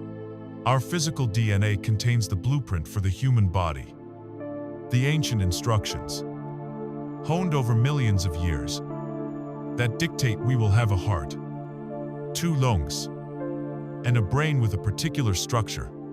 In the same way, the collective unconscious is the blueprint for the human soul. It is the psychic DNA that carries the predispositions, the latent memories, and the universal patterns of experience that have been etched into our species' consciousness through eons of joy, sorrow, in struggle, and awe. It is the source of our deepest instincts, our spiritual longings, and our innate ability to understand universal symbols without ever being taught them. It is the reason a newborn instinctively knows how to nurse, and the reason a child can be terrified of the dark without ever having a personally frightening experience in it. These are echoes from a past that is not our own, yet belongs to us completely. The evidence for this shared psychic ocean is all around us. like cosmic background radiation. We see it most clearly in the stunning parallels between the myths, fairy tales, and religious symbols of cultures that were separated by thousands of miles and thousands of years, with no possible way of having influenced one another. Consider the myth of the Great Flood, a story of a world destroyed by water and saved by a handful of survivors on a boat, appears in ancient Mesopotamia in the Epic of Gilgamesh, in the Hebrew Bible, with the story of Noah, in Hindu mythology with Manu, in Greek mythology with Deucalion, and in countless indigenous traditions across the Americas. How could so many distinct cultures invent such a specific and detailed story? Jung's answer is that they didn't invent it, they remembered it. They each tapped into a deep, archetypal memory from the collective unconscious, a story pattern that resonates with the human experience of catastrophe and renewal. We see the same phenomenon with the story of the hero's journey. The hero who receives a mysterious call, crosses a threshold into a supernatural world, faces a series of trials, wins a decisive victory, and returns with a boon for his people. This exact same structure underpins the story of the Buddha, the life of Christ, the legend of King Arthur, and modern myths like Star Wars and The Matrix. These are not just entertaining stories, they are psychic maps, downloaded from our shared human software. In our modern world, we can think of the collective unconscious as a kind of spiritual internet or a psychic cloud server. Your conscious ego is your personal device, your laptop or smartphone. Your personal unconscious is the device's local hard drive, containing your personal files, photos, and history. But the collective unconscious is the internet itself, a vast, invisible network containing the sum total of all information, stories, and images ever created. We are all perpetually connected to this network. Sometimes we are just browsed passively, influenced by its currents without realizing it. But at other times, in moments of great creativity, profound insight, or in certain powerful dreams, we establish a high-speed connection. This is the source of the big dream. The kind of dream that feels utterly different from the usual nightly processing of the day's events. A big dream is filled with mythic figures, strange beasts, and awe-inspiring landscapes. It feels ancient, sacred, and deeply meaningful, as if it's a message not just for you, but from humanity to you. The inventor who has a sudden flash of insight, the artist who creates a work of breathtaking, universal power, the scientist who intuits a new law of nature. These individuals have, for a moment, logged into the cosmic database and downloaded a piece of universal truth. This is the ultimate source of what we call messages from the universe.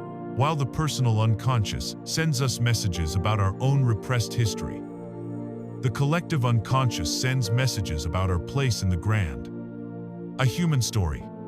This is also the deepest secret behind the law of attraction. To work only on the level of personal desire is like trying to build a sandcastle on the shore, subject to the whims of every passing wave.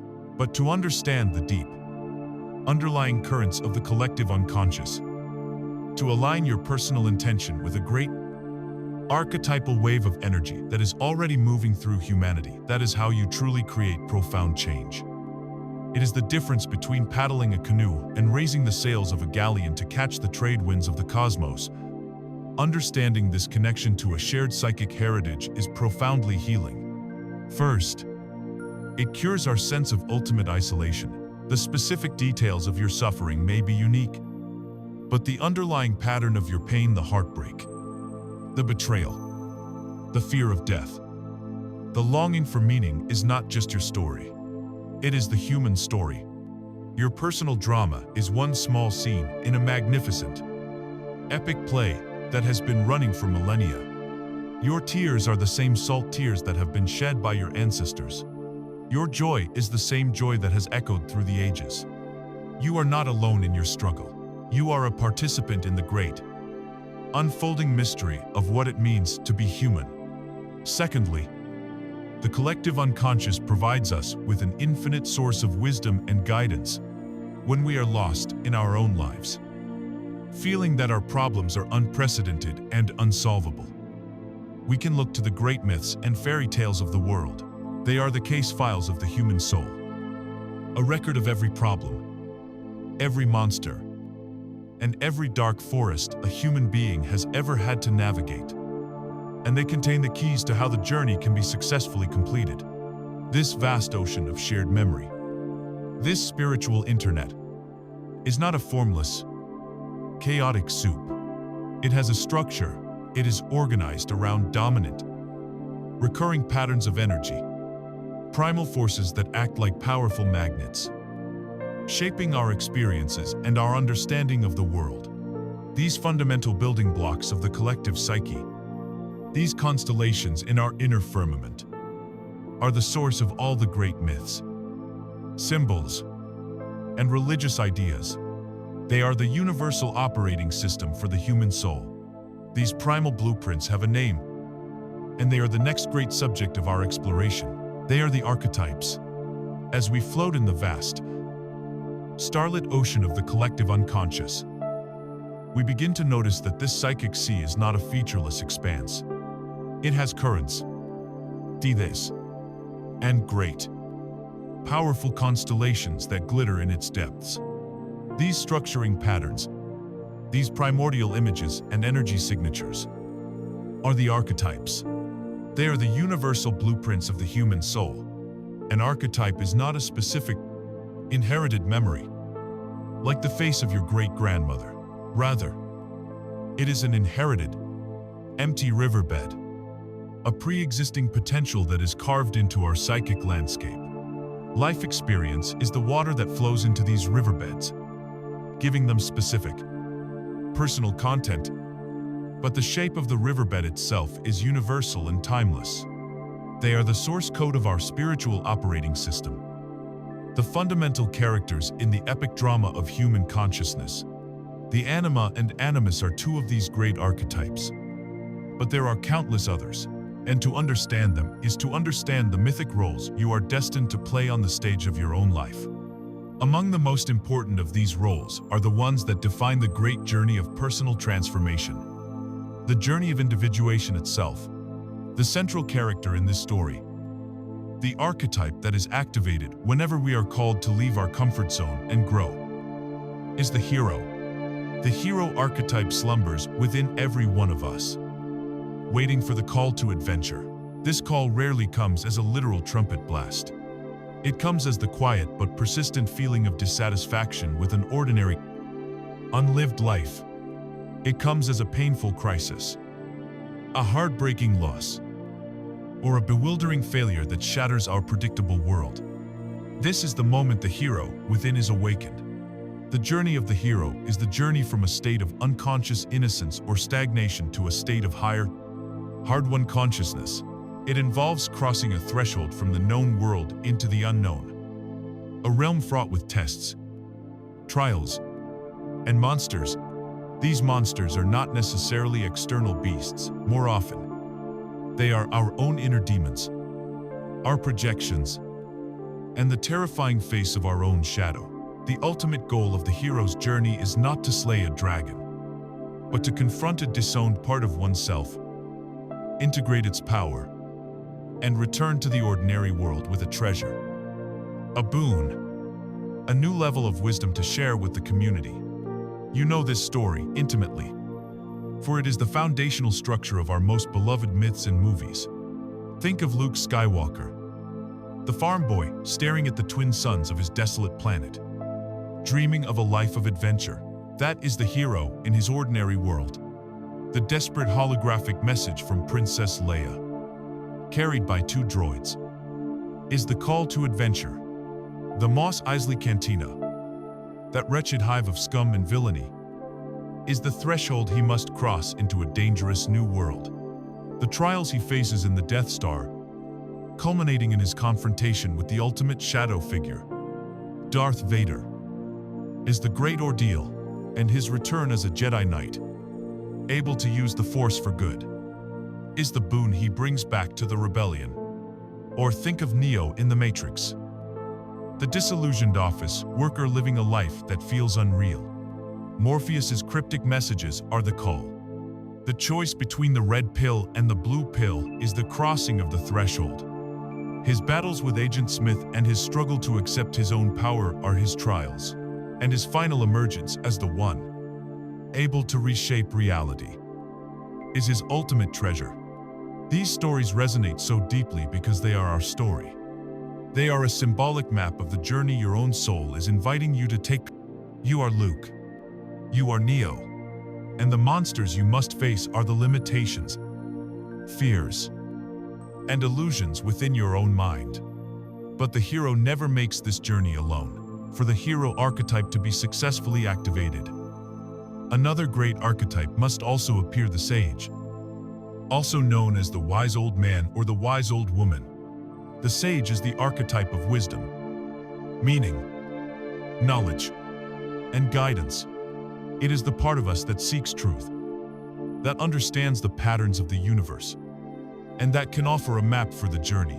The sage can appear in our lives externally, as a real person, a wise teacher, a therapist, a mentor, a grandparent, or even an author whose book falls into our hands at the perfect moment. This very audiobook, in this moment, is serving as an external manifestation of the sage archetype for you. But most importantly, the sage is an inner figure. It is the quiet voice of your own intuition, the deep wisdom that arises from your own life experiences, the part of you that can see the bigger picture when your ego is lost in panic. In our modern myths, the sage is an iconic figure. He is Obi-Wan Kenobi, who gives Luke not only his father's lightsaber, the tool for the journey, but also the first lessons in the mystical energy of the Force. He is Morpheus, who offers Neo the crucial choice and guides him through the bewildering rules of the Matrix. The sage does not fight the hero's battles for him. Instead, the sage provides the wisdom, the tools, and the encouragement that empower the hero to face his own dragons. Understanding these archetypes is not just a matter of intellectual curiosity. It is a profound tool for conscious self-development and a deeper form of the law of attraction. You do not just passively fall into these archetypal patterns. You can consciously and intentionally activate them within yourself. When you are facing a terrifying challenge in your life, a moment that makes you want to retreat into fear, you can consciously choose to step into the energy of the hero. You can ask yourself, what would the hero in me do right now? This act of conscious embodiment aligns you with a primal force of courage and resilience that is far greater than your personal ego. When you are confused, lost, and unsure of which path to take, you can activate the sage within. You can create a space of quiet, meditate, journal, and ask for guidance from your own deepest wisdom, trusting that the answer resides within you. This is a far more powerful creative act than simply visualizing a desired outcome. Visualizing an outcome is wanting a destination. Embodying an archetype is becoming the person who can actually make the journey. You stop hoping for the universe to give you what you want, and you start collaborating with the universe by becoming the energetic pattern required to create it. So, the invitation is to become a mythologist of your own life. Look at the chapter you are currently living. Which archetypal story is playing out? Are you the hero, having just received a call to a new and frightening adventure? Are you the orphan, searching for a family or a place where you truly belong? Are you the rebel, fighting against an oppressive system in your life or work? Are you the lover, consumed by the journey of connection with another? Recognizing the universal pattern you are in does two things. It destigmatizes your struggle, assuring you that you are not alone, that this is a sacred and ancient path, and it provides you with a map, showing you the nature of the challenges ahead and the potential treasures that await. The hero and the sage are the archetypes of the journey, the primary figures that guide our growth and becoming. But beyond them, there are other, even more foundational archetypes that govern the very fabric of being. They are the great polarities that define reality itself, the primal force of nature, creation, and nourishment, and the primal force of chaos, disruption, and change. To understand the world, we must now turn our attention to these two great cosmic powers, the Great Mother and the Trickster. Having explored the archetypes of the journey, the hero who quests and the sage who guides, we now descend to an even more fundamental level of the psyche. Here, we encounter the primal forces that govern not just our personal journey, but the very rhythm of existence itself. These are the two great, opposing, and yet eternally complementary energies that form the dynamic pulse of the cosmos. They are the force that creates, nurtures, and preserves form, and the force that disrupts, dissolves, and creates the space for new form to emerge. These are the ancient, elemental gods that live within the collective unconscious, the yin and yang of our inner and outer worlds. They are the archetypes of the Great Mother and the Trickster. To understand their dance is to understand the fundamental nature of stability and change, and to learn how to navigate the inevitable cycles of life with wisdom and grace. First, let us turn to the Great Mother. She is the most ancient and primary of all the archetypes. She is the earth beneath our feet, the womb of all creation, the source from which all life springs and to which all life returns. In her positive form, she is the archetype of unconditional love, nourishment, fertility, and patience. She is the feeling of home, the comfort of a warm embrace, the deep security of belonging. Her energy manifests in our lives as the stable job that provides for our family, the long-term, committed relationship that offers safety and support, the beloved traditions that give our lives rhythm and meaning, and the institutions that provide structure and order to society. She is the principle of containment, the power that holds things together, the force of conservation and being. Her rhythm is slow, cyclical, and deeply connected to the body and to nature. A healthy relationship with the Great Mother archetype allows us to feel grounded, safe, and deeply nourished by life. However, like all great archetypes, the Great Mother has a terrifying and destructive dark side. When her energy is imbalanced, or when we, out of fear, refuse to grow beyond her embrace, she transforms into the devouring mother. The womb becomes a tomb. The nurturing embrace becomes a suffocating stranglehold. The devouring mother is the archetype of stagnation, dependency, and the refusal to allow for change and individuality. She is the overprotective parent who cripples her child's independence in the name of safety. She is the soul-crushing job that offers security but demands the sacrifice of your dreams. She is the rigid dogma or tradition that punishes new ideas and enforces mindless conformity. She is the comfort zone that has become a gilded cage, preventing you from taking the risks necessary for growth. The devouring mother's greatest fear is change, and she will use guilt, fear, and the promise of perpetual safety to keep her children from ever leaving the nest. Many of us are unconsciously trapped by this aspect of the mother, clinging to a state of psychic dependency that keeps us from becoming the heroes of our own lives. At the opposite end of the cosmic spectrum, dancing in the shadows and laughing from the margins, is the trickster. If the mother is the principle of stability, the trickster is the agent of chaos. He is the divine fool, the sacred jester, the master of ambiguity, the breaker of rules. He is Hermes, the messenger of the gods who is also the patron of thieves. He is Loki, the Norse god of mischief whose schemes constantly upend the divine order. He is Coyote, or Raven, in many Native American traditions, a culture bringer who often helps humanity through selfish or foolish acts. The trickster's energy is unpredictable, disruptive, and often deeply uncomfortable. He is the sudden, unexpected crisis that shatters your 5-year plan. He is the slip of the tongue that reveals a hidden, inconvenient truth. He is the inexplicable system failure, the absurd coincidence, the practical joke played by fate. He is the force of dissolution, the power that breaks things apart. But in his chaos, the trickster carries a profound and necessary gift. He is the liberator. He is the force that breaks down old, stagnant structures that are no longer serving life. The king who has become a rigid tyrant is made a fool of by the court jester, revealing the emptiness of his power. The scientific dogma that has become an obstacle to truth is overturned by an accidental discovery in a lab. The trickster is the bringer of new consciousness, precisely because he is not bound by the old consciousness.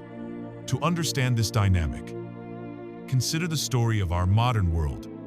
For decades, the Great Mother reigned supreme in the form of established, stable industries, massive corporations and print media, music distribution, and retail.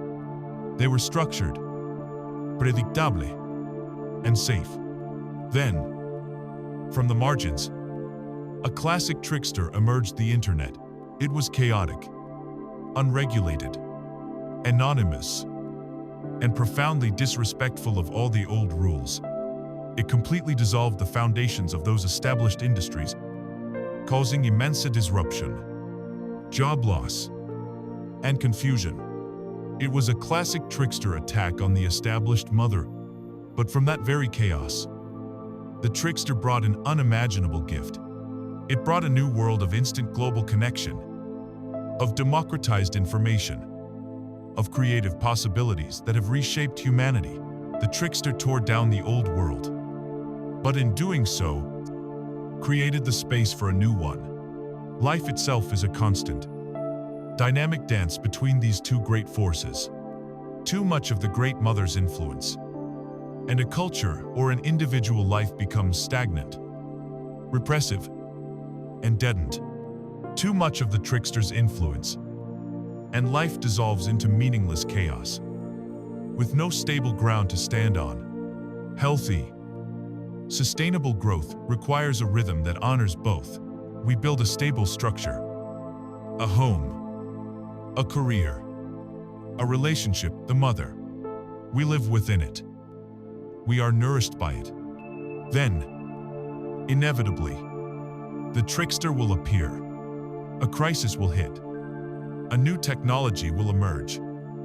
A relationship will face an unexpected challenge.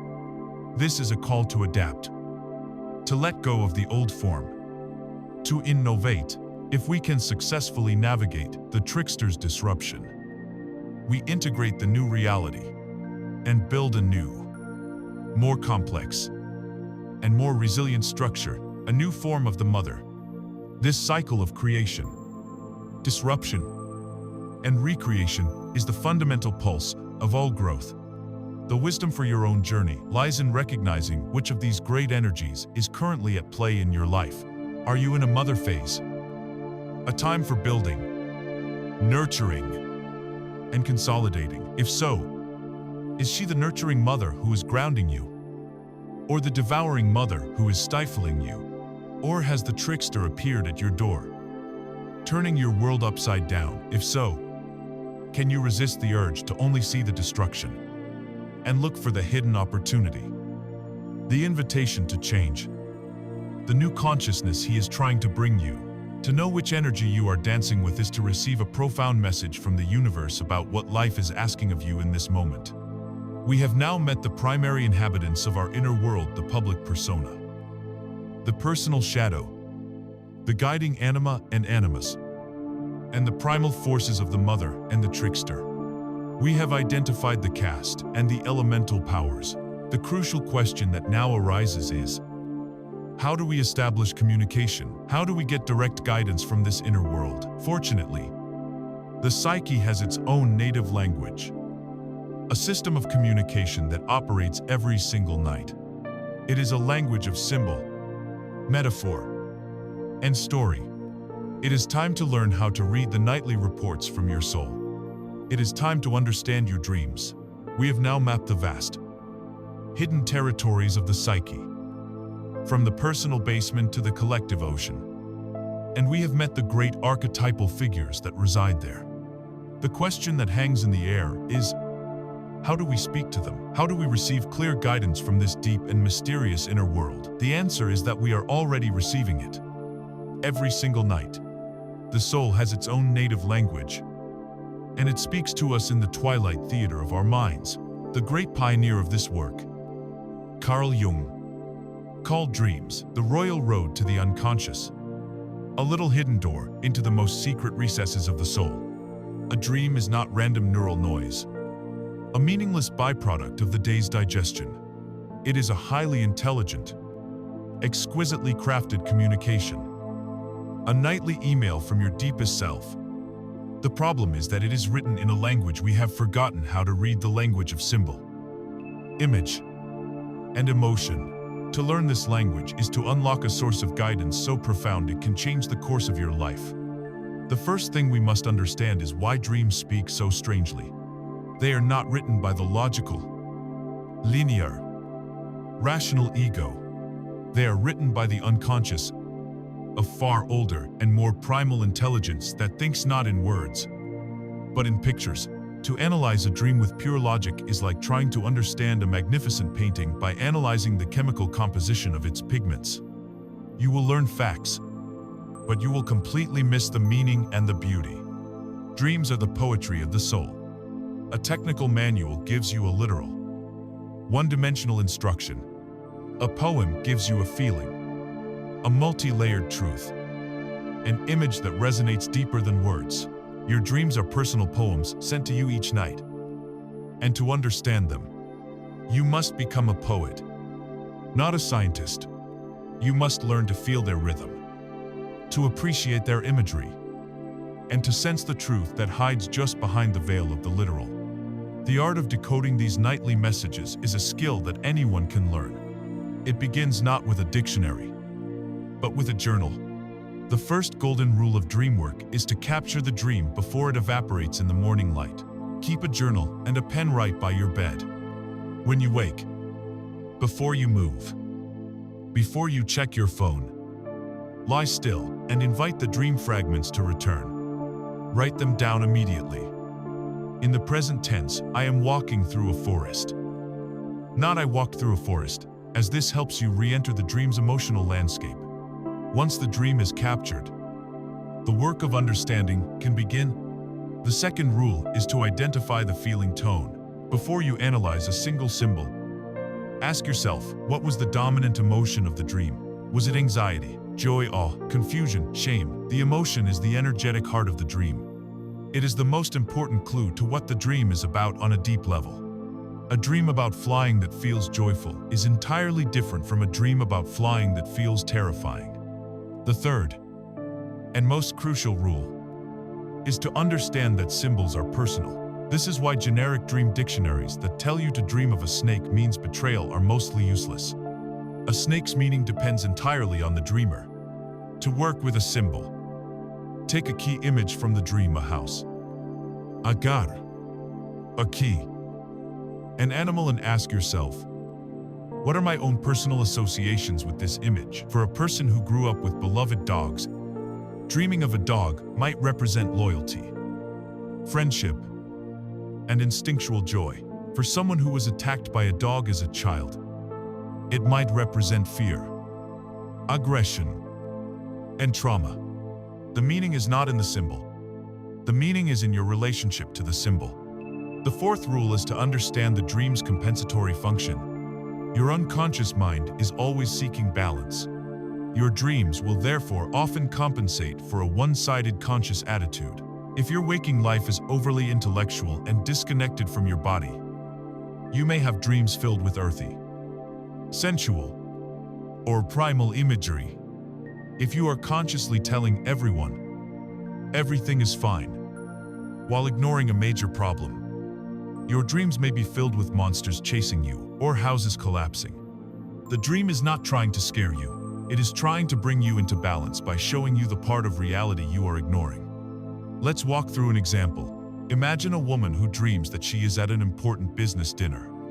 She is trying to make a good impression. She opens her mouth to speak, and to her horror, her teeth begin to crumble and fall out into her hand. She is filled with shame and panic. following our rules. The feeling tone is clearly anxiety, shame, and a loss of power or face. The central symbol is crumbling teeth. Her personal associations with teeth are about strength, the ability to bite into a problem, to defend herself, and her appearance, her social smile. To have them crumble suggests a loss of strength, a decay of her power structure. Now, consider the compensatory function. In her waking life, this woman's persona might be that of an ultra-competent, confident professional who is always in control. Her dream is compensating for this one-sided attitude, revealing a hidden, unconscious feeling of powerlessness. The dream is a direct message from her soul, saying, "Pay attention. The confident front you are presenting to the world is not as solid as you think. There is a situation in your life, perhaps at work, where you feel your power is eroding, where you are losing your ability to bite back or assert yourself. The dream is a loving warning, a spiritual diagnostic tool pointing to the exact place that needs her conscious attention. Working with your dreams is an act of profound self-care and a core spiritual practice. Recurring dreams are particularly important. They are like a lesson your soul is trying to teach you that you haven't quite learned yet. When you finally understand the message and make a change in your waking life, the recurring dream will often cease. Big dreams, those with a mythic, universal quality, connect you to the wisdom of the collective unconscious, showing you how your personal story fits into the larger human drama. Dreams are your wisest counselors, your most honest friends, and your most reliable guides. They show you your unhealed wounds. They reveal your hidden strengths. They warn you of danger, and they point you towards your highest potential. To ignore them is to leave the most important letters you will ever receive unopened. This nightly practice of listening to the unconscious is a powerful, receptive art. It is about patiently waiting for the messages to arrive and then respectfully trying to understand them. But what if we could take it a step further? What if we didn't have to wait for the dream to come to us? What if we could consciously and deliberately enter that symbolic world while we are awake and have a direct, two-way conversation with the figures who live there? What if you could ask your inner sage a direct question, or have a dialogue with the monster that is chasing you in your dreams? There is a way. Jung developed a powerful technique for this very purpose, a method he considered the cornerstone of the individuation process. It is a practice of waking dreaming, of conscious engagement with the unconscious. It is a direct dialogue with the soul. It is called active imagination. For weeks now in our journey, we have been learning the receptive art of dream work, a practice of patiently listening to the nightly whispers of the soul. We have learned to find the letters that the universe leaves on our doorstep and to humbly decipher their symbolic language. This is a profound and essential skill. But now, we arrive at a turning point, a pivotal shift from a passive stance to an active one. What if, instead of waiting for the letter to arrive, you could pick up a direct line to the sender? What if you could consciously enter that mythic, interior landscape, not as a confused tourist, but as a courageous explorer, able to engage in a real-time dialogue with the very figures who populate your dreams? This is not a fantasy. It is a profound psychological and spiritual technique, a practice that Carl Jung considered to be the crowning achievement of the individuation process. It is the art of building a conscious bridge between your ego and the vast unconscious. It is the practice of having a direct conversation with the universe, It is called active imagination. It is crucial to first understand what active imagination is not. It is not the same as guided visualization or positive affirmation, where the conscious ego is in complete control, creating an image of what it wants to see. That is a top-down process, the ego imposing its will on the psyche. Active imagination is the opposite. It is a bottom-up process. It is the art of respectfully inviting the unconscious to produce its own images, its own figures, its own landscapes, and then engaging with them as autonomous, independent beings. The foundational principle is a firm, Ethical separation. You, the conscious ego, must hold the awareness I am I, and this figure before me. You are you. I will interact with you. I will question you. I will feel my feelings about you. But I acknowledge that I did not create you and I cannot control you. This requires immense courage. Because you are relinquishing control. You are opening a door without knowing who or what will walk through it. This is not about commanding your inner world. It is about having the humility and the courage to finally meet it. The process itself is a form of waking dream. A meditative practice that can be learned by anyone with patience and sincerity. The first step is to prepare a sacred space. This is not a casual daydream. It is a deep, intentional act of communion with your soul. Find a time and place where you will not be disturbed. Silence your phone, dim the lights, and sit comfortably, perhaps with a journal nearby to record the experience afterward. The second step is to find your starting point. You do not begin with a blank mind. You begin by focusing on a point of psychic energy, a place with an emotional charge. This could be a persistent mood that you can't shake, like a cloud of anxiety or a hot coal of anger. It could be a powerful and memorable image from a recent dream, a chasing monster, a locked door, a mysterious animal, or it could even be a physical sensation in your body, like a knot of tension in your stomach or a tightness in your throat. This charged point is your doorway. The third step is the descent. Close your eyes. Bring your full attention to that starting point and allow an image to form around it. Let your unconscious paint the picture. Don't force it. Don't edit it. Don't judge it.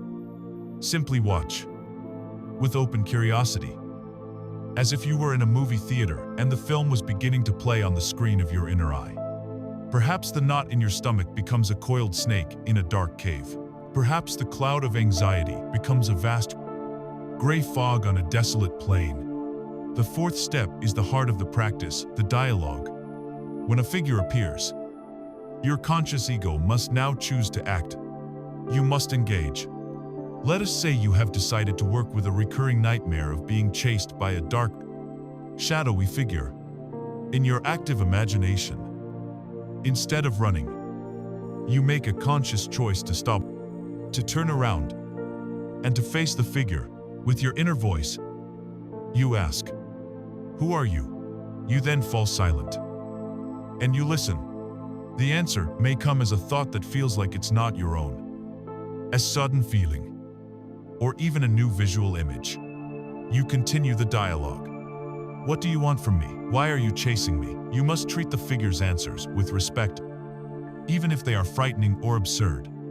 This is a real negotiation, a real relationship being formed. Let us walk through a more detailed example together.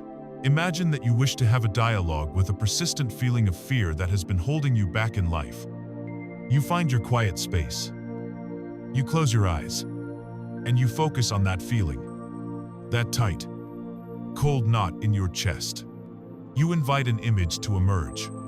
Perhaps, in your mind's eye, you find yourself in a dimly lit, empty room, and in the far corner, you see a small, shivering creature.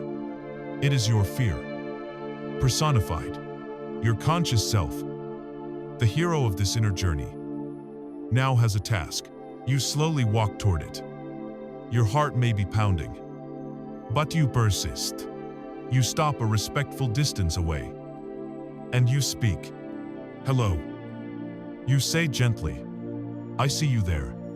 "Who are you?" You wait, and an answer forms in your mind. In the creature's voice, "I am the one who keeps you from getting hurt." You continue the dialogue. "How do you do that?" The creature might reply, "By keeping you small, by keeping you hidden. If you don't try, you can't fail. If you're not seen, you can't be rejected." Now comes the crucial, compassionate question. "Why are you so afraid of me getting hurt?" You listen intently, and the creature's true story emerges. "Because I remember when we were 7 years old. and we were laughed at in front of the whole class. I remember the shame. I remember how alone we felt. I vowed to never let that happen again. In this moment, a profound alchemical shift occurs. The monster you have been running from your whole life is revealed to be a wounded, terrified, young part of yourself, a heroic but misguided protector, frozen in a past trauma. It is not an enemy to be destroyed. It is a lost child to be rescued. The healing comes in the final phase of the dialogue. You, the conscious adult, and can now speak to this child part with love and truth. Thank you. You can say, you have been protecting me for so long. You have done an incredible job, but I am an adult now. I am strong. I can handle failure and rejection. You don't have to carry this burden all by yourself anymore. I am here to protect us now. As you say this, you might imagine embracing the small creature and feel it merge back into you. Its frightened energy transforming into cautious wisdom. This is integration. This is healing at the deepest level. The goal of active imagination is precisely this, to build a bridge between the conscious and unconscious parts of yourself, to end the inner war, and to allow the wisdom of the whole system to guide your life. This is sacred, powerful work. It is the practice of becoming a conscious collaborator with your own soul. It is a direct method for untangling the knots of your past and for receiving unadulterated guidance about your future. As you begin to practice this, as you start to heal these inner divisions and align your conscious intentions with the deep wisdom of the self, something truly magical begins to happen. The effects are not confined to your inner world. The outer world, the world of so-called reality, begins to respond. It starts to mirror the inner wholeness you are cultivating. You start to notice meaningful coincidences. Events that seem too perfectly timed to be mere chance. The right person calls. The right book falls off the shelf. The right opportunity appears out of nowhere. It is as if the universe itself has started to actively conspire on your behalf, arranging circumstances to support your journey. This resonant, magical conversation between your inner world and the outer world has a name. It is the phenomenon known as synchronicity. After the intense, interior work of active imagination, after descending into the psyche to have direct conversations with our inner figures, we begin to ascend, bringing the wisdom of that dialogue back into our conscious life. We lift our heads, and something miraculous begins to happen. The world starts to talk back. The rigid boundary we once perceived between our inner world of thoughts and feelings and the outer world of people and events begins to soften, to shimmer, and to become porous. We think a thought, and the world provides an echo. We have a dream, and the world manifests a symbol. We are no longer just living in the universe, we are engaged in a living, breathing conversation with the universe.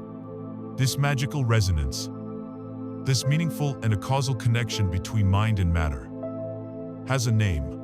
It is the principle of synchronicity. And it is the tangible proof that your inner work is creating an outer reality. It is the universe winking back at you. Synchronicity, a term coined by Carl Jung, is often misunderstood as simple coincidence. But it is infinitely more profound. A coincidence is seeing 3 yellow cars in a row. It is statistically improbable, but ultimately meaningless. A synchronicity is a coincidence that is so saturated with personal meaning, so perfectly timed and so symbolically relevant to your inner state, that it strikes you with the force of a revelation. It is the moment you have been wrestling for weeks with a feeling of being caged in your job, and you look up from your desk to see a hawk, a symbol of freedom you dreamt about the night before, circling effortlessly outside your office window. There is no logical, causal link between your inner struggle and the hawk's flight path. Your thoughts did not physically cause the hawk to appear. Rather, both events, the inner feeling and the outer symbol, have erupted from the same underlying archetypal pattern in the collective unconscious. They are 2 independent expressions of a single, unified moment of meaning. It is the universe speaking in stereo, confirming the theme of your current life chapter through two different channels at once. This is the true, deep magic behind the law of attraction. The popular, simplistic version of this law often leads to frustration because it is an ego-driven enterprise. The ego says, "I want a luxury car," and tries to force this desire onto the universe through sheer willpower and visualization. But if the soul's true path involves learning a lesson about humility or non-materialism, the universe will not conspire to give the ego a toy that contradicts the soul's curriculum. Synchronicity, on the other hand, is the authentic law of attraction in action. It is not about getting what the ego wants, but about the universe delivering what the soul needs for its next step of growth. When you are genuinely engaged in the journey of individuation, when you are facing your shadow, honoring your dreams, and integrating the lost parts of yourself, your own energetic field becomes coherent and aligned with your deepest self. You begin to resonate with a deeper truth, and the universe, which is a great sea of resonance, naturally begins to bring you the people, the information, and the experiences that are on that same frequency. You have undoubtedly experienced this phenomenon. Think of a time you were feeling profoundly lonely, and you began to reminisce about a specific dear friend from your past, a friend you hadn't spoken to in a decade. You recall a specific conversation, the sound of their laugh, the feeling of connection. In that very moment, your phone rings, and their name flashes on the screen. The jolt you feel is not just surprise. It is the feeling of being seen, of being heard by the cosmos. The meaning is not just that your friend called. The meaning is the perfect, stunning timing. It is a wink from the universe, a tangible reassurance that you are not alone. Or consider the guiding book. You are facing a life crossroads, a specific dilemma that feels unique and unsolvable.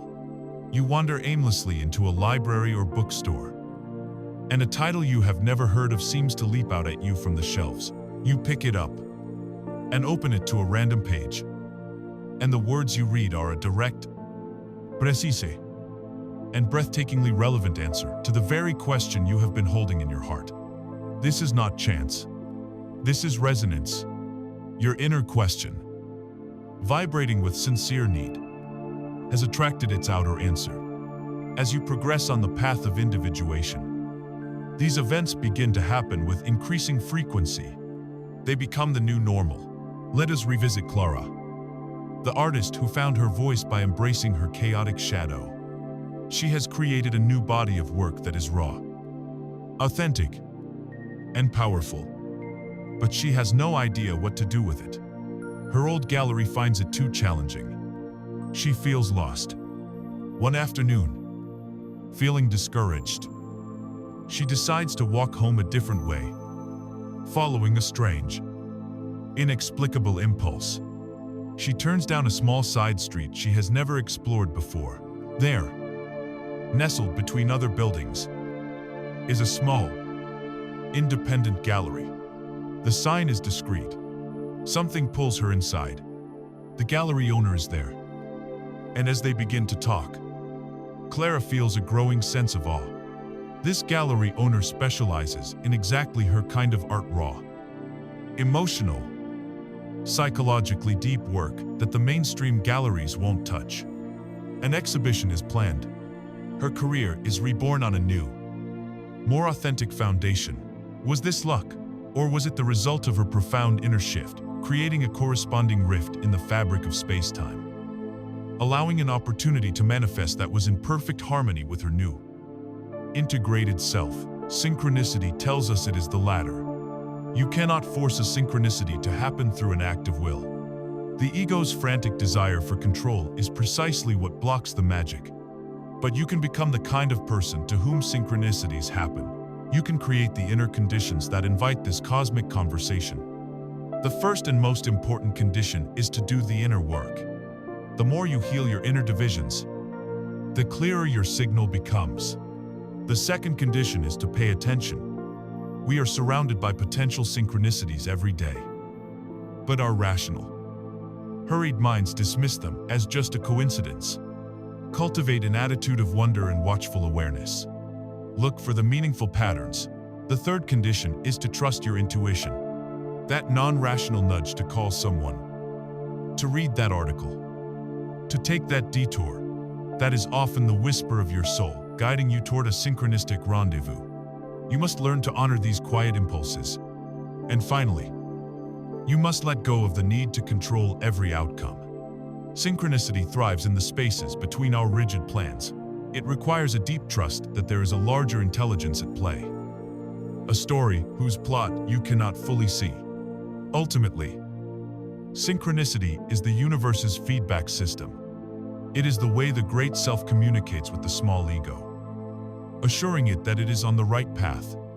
It is the tangible evidence that you are not a separate, isolated entity living in a cold, mechanical universe, but rather a vital, participating cell in a living, intelligent, and deeply meaningful cosmos. It is the ultimate cure for alienation. It is the proof that you are seen, and you are heard, and you are being guided. The journey into the self can often feel like a solitary one, a lonely quest into a private wilderness. Yet, as we see, these synchronicities often involve other people, the timely call from a friend, the chance meeting with a mentor, the appearance of a new partner. This inevitably raises the question as we become more whole within ourselves. How does that transform our most intimate connections with others? How does individuation change the very nature of love? As we journey deeper into the self, healing our inner divisions and attuning ourselves to the subtle music of synchronicity, the transformative effects inevitably begin to ripple outward into the most intimate and challenging area of our lives, our relationships. For it is here, in the alchemical crucible of romantic partnership, that our unconscious patterns, our deepest wounds, and our greatest potential for growth are brought to the surface with an almost unbearable intensity. A relationship is a mirror held up to the soul. And for many of us, the reflection is not what we expect. The journey of individuation does not simply promise to improve your relationships. It seeks to fundamentally redefine their very purpose, transforming them from arenas of unconscious need and projection into sacred containers for mutual growth and the discovery of authentic love. For most of us, the story of our relationships begins with a powerful and beautiful illusion, the magic of falling in love. This intoxicating phase, celebrated in poetry and song, is, from a psychological perspective, the great projection. When we fall for someone, we are often not seeing the real, complex human being before us. Instead, we are projecting the idealized image of our own lost soul onto them.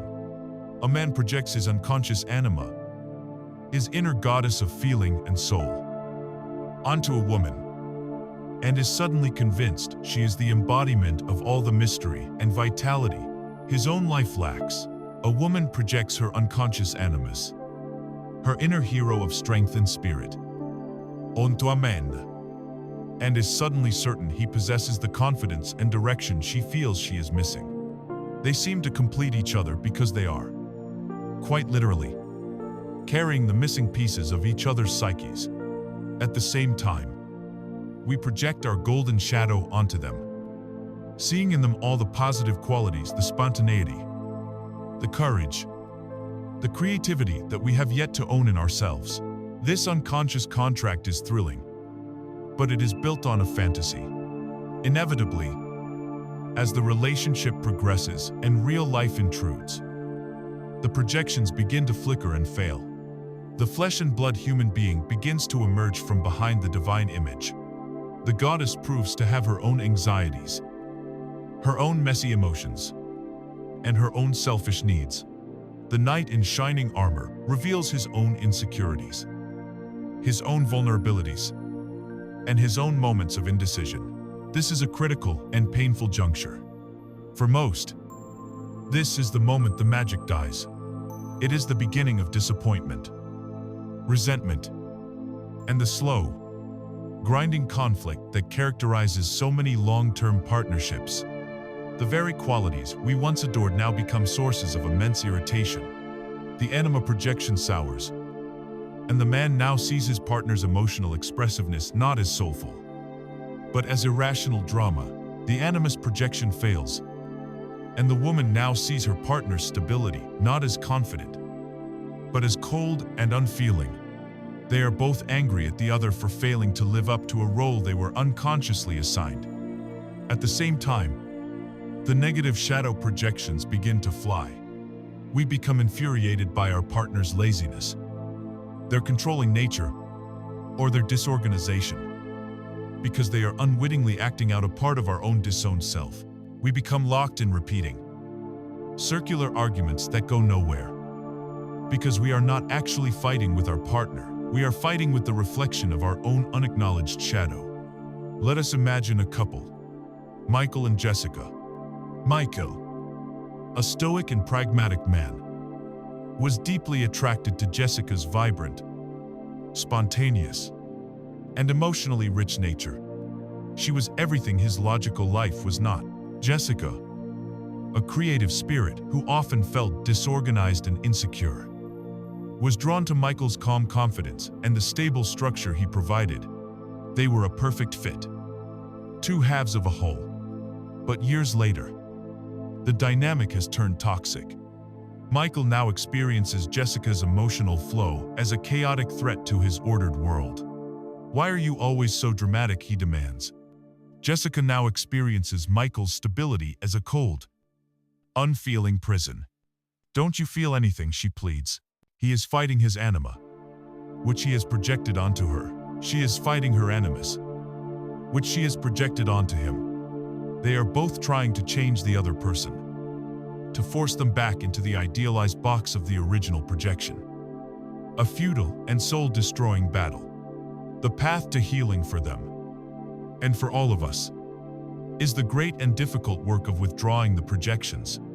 This is a journey each must take alone, but which can be supported within the relationship, through his own inner work. Michael must realize that it is not Jessica's job to provide all the feeling and soul for his life. He must turn inward and begin the difficult process of developing his own emotional world, of building his own bridge to his anima.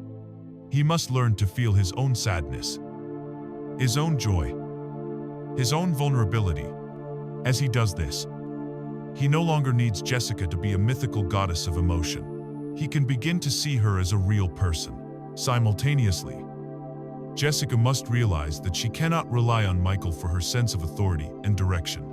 She must turn inward and consciously develop her own animus, her own capacity for reasoned thought, for structure, and for confident action. As she develops her own inner strength, she no longer needs Michael to be an unflappable hero. She is free to see the real, vulnerable man. This process of taking back our own soul from our partner is the end of the fantasy relationship, and it is the necessary prerequisite for the beginning of a real one. It is the moment we finally see the other person standing before us, separate, different, and beautifully, terrifyingly real. We are no longer two broken halves trying to make a whole. We are two individuals, faced with a conscious choice. And the love that can emerge from this choice is of an entirely different order. It is not the desperate, needy love of, "I can't live without you because you complete me." It is the sovereign, wholehearted love of, "I see all of you, the light and the shadow, and I choose to walk this path with you." This is the conscious relationship. The relationship is a container for individuation. It is a partnership where each person takes full responsibility for their own inner world. The goal is no longer to find happiness in the other person, but to support each other in finding wholeness within themselves. Your partner becomes your most trusted ally on the path because they know you so intimately. They can mirror your blind spots back to you with a compassion that no one else can. The relationship becomes a safe space where you can both practice being your more authentic selves.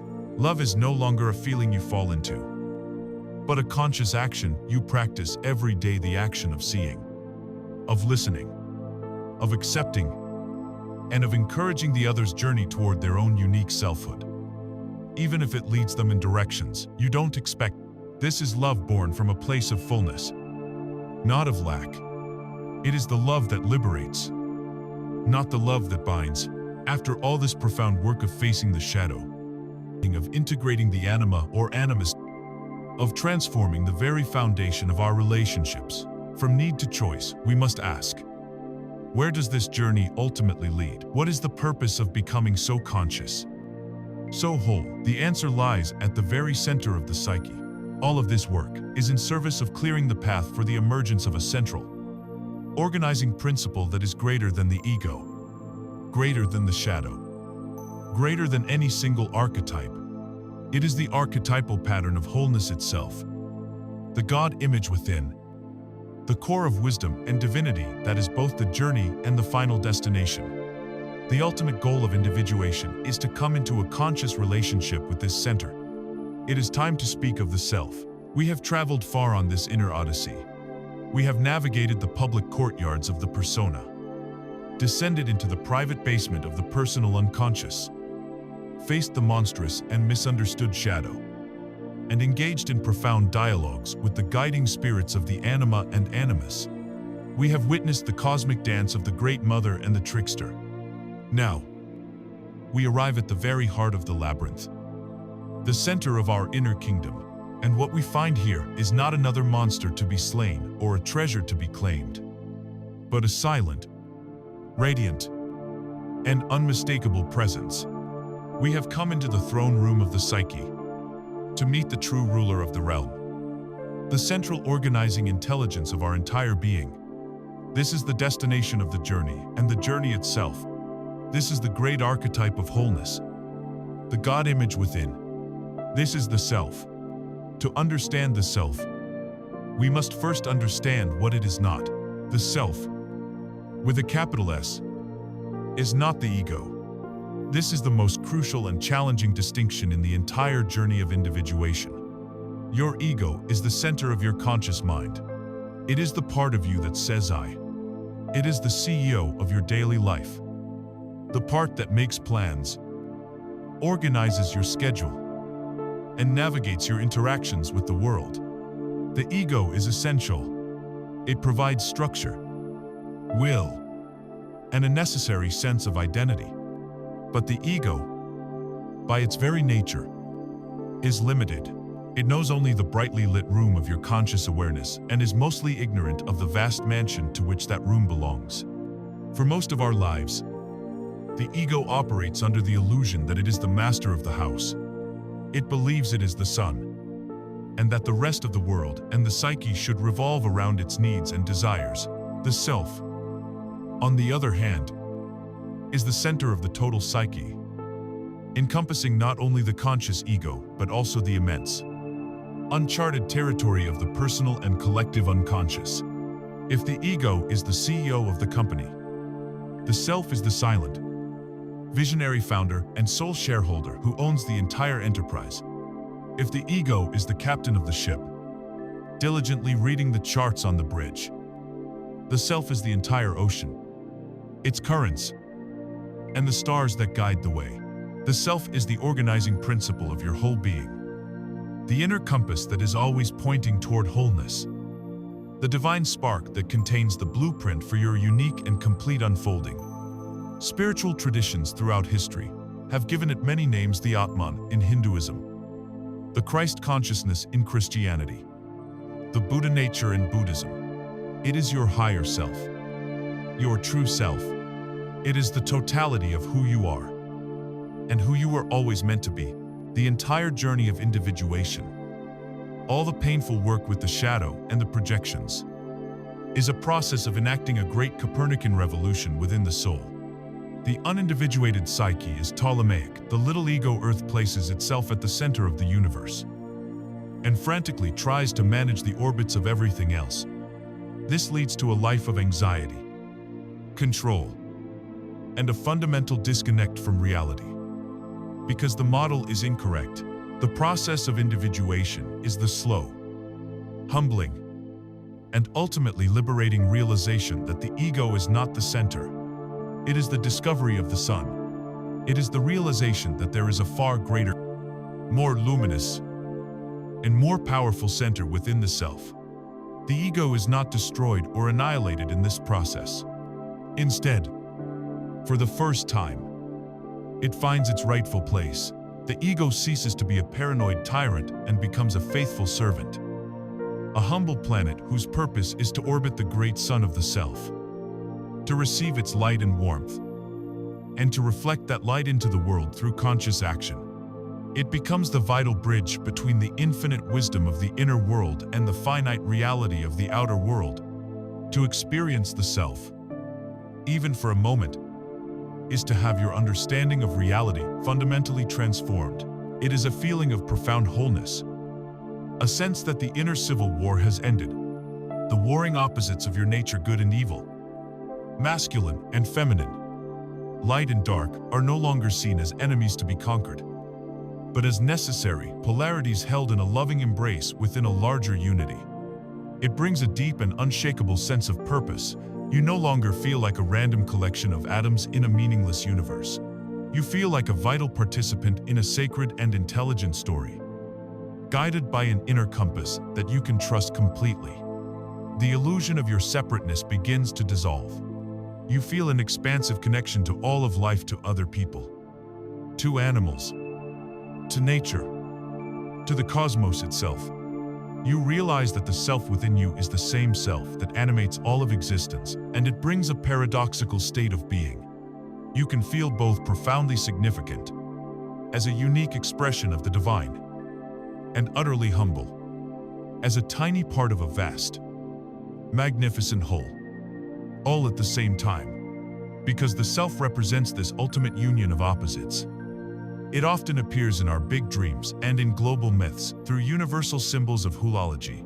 The most common of these is the mandala, the sacred circle with a clear center, found in almost every culture on Earth, representing the cosmos and the integrated psyche. It can appear as the divine child, a symbol of your own emerging, redeemed, and whole potential. In alchemy, it was known as the philosopher's stone, the legendary substance that could unite spirit and matter. Any symbol that attempts to unify disparate elements, the cross uniting the horizontal and vertical planes, the Star of David uniting two triangles, the yin-yang symbol uniting darkness and light, is a symbol of the self. When you begin to live in a conscious relationship with the self, your relationship with the law of attraction is utterly transformed. Trying to manifest your desires from the limited perspective of the ego is like being a single planet, trying to command the sun and other planets to change their orbits to suit you. It is a futile and exhausting struggle against the laws of your own inner cosmos. But when you align your conscious ego with the will and wisdom of the self, you are no longer fighting the system.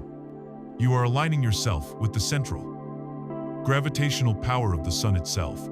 Your desires begin to shift from egoic wants, I want more money, more fame, more validation, to self-oriented callings. I want to express my unique gifts. I want to be of service. I want to embody love and truth. When you begin to desire what the totality of your being desires, the universe does not just respond. It sings in harmony with you. The path appears before you, not because you are forcing it, but because you are finally walking in the direction your soul was always meant to travel. The emergence of the self into conscious awareness is not a final event that marks the end of the journey. It is the beginning of an entirely new way of living. It is the graduation from being a pawn of fate to becoming a conscious co-creator with destiny. It changes your perception of everything. The world is no longer a collection of random objects and events, but a living text, rich with meaning and symbolism. Life is no longer a problem to be solved, but a sacred story to be lived. This raises the profound question: what does it actually look like to move through the world guided by this inner center? How does one navigate the challenges and routines of daily life when every moment is potentially imbued with sacred meaning? This is the art of living a symbolic life. The emergence of the self as the new center of your psychic universe is not an abstract philosophical victory. It is a perceptual revolution that changes everything. It is like living your entire life in a black and white film, and then, suddenly, the world explodes into breathtaking color. The objects are the same. The people are the same. The events of your day are the same. But your experience of them is imbued with an entirely new dimension of depth, significance, and magic. The boundary between the mundane and the sacred dissolves. This is the shift into living a symbolic life. It is the art of reading the secret language of reality, of understanding that your life is not a random series of events, but a coherent and meaningful personal myth that is constantly unfolding. You are the protagonist, and the world is a living oracle, speaking to you in the language of symbols. To grasp this, we must first understand the difference between the literal and the symbolic perspective. The literal perspective is the default view of the ego. From this viewpoint, things are simply what they are. A traffic jam is just a frustrating delay. A conflict with your boss is just a professional problem. A sudden rainstorm on the day of your picnic is just bad luck. The world, seen this way, is essentially a collection of objects and events. Some pleasant, some unpleasant, but all fundamentally meaningless beyond their immediate, practical reality. It is a flat, one-dimensional, and disenchanted world. The symbolic perspective, which is the perspective of the self, does not negate this literal reality, but it adds a profound second layer of meaning. From this view, the traffic jam that makes you late for an appointment you were dreading might be a message from your psyche about your own inner stuckness or resistance. The conflict with your boss could be seen as an archetypal test from a guardian of the threshold, challenging you to develop your own inner authority.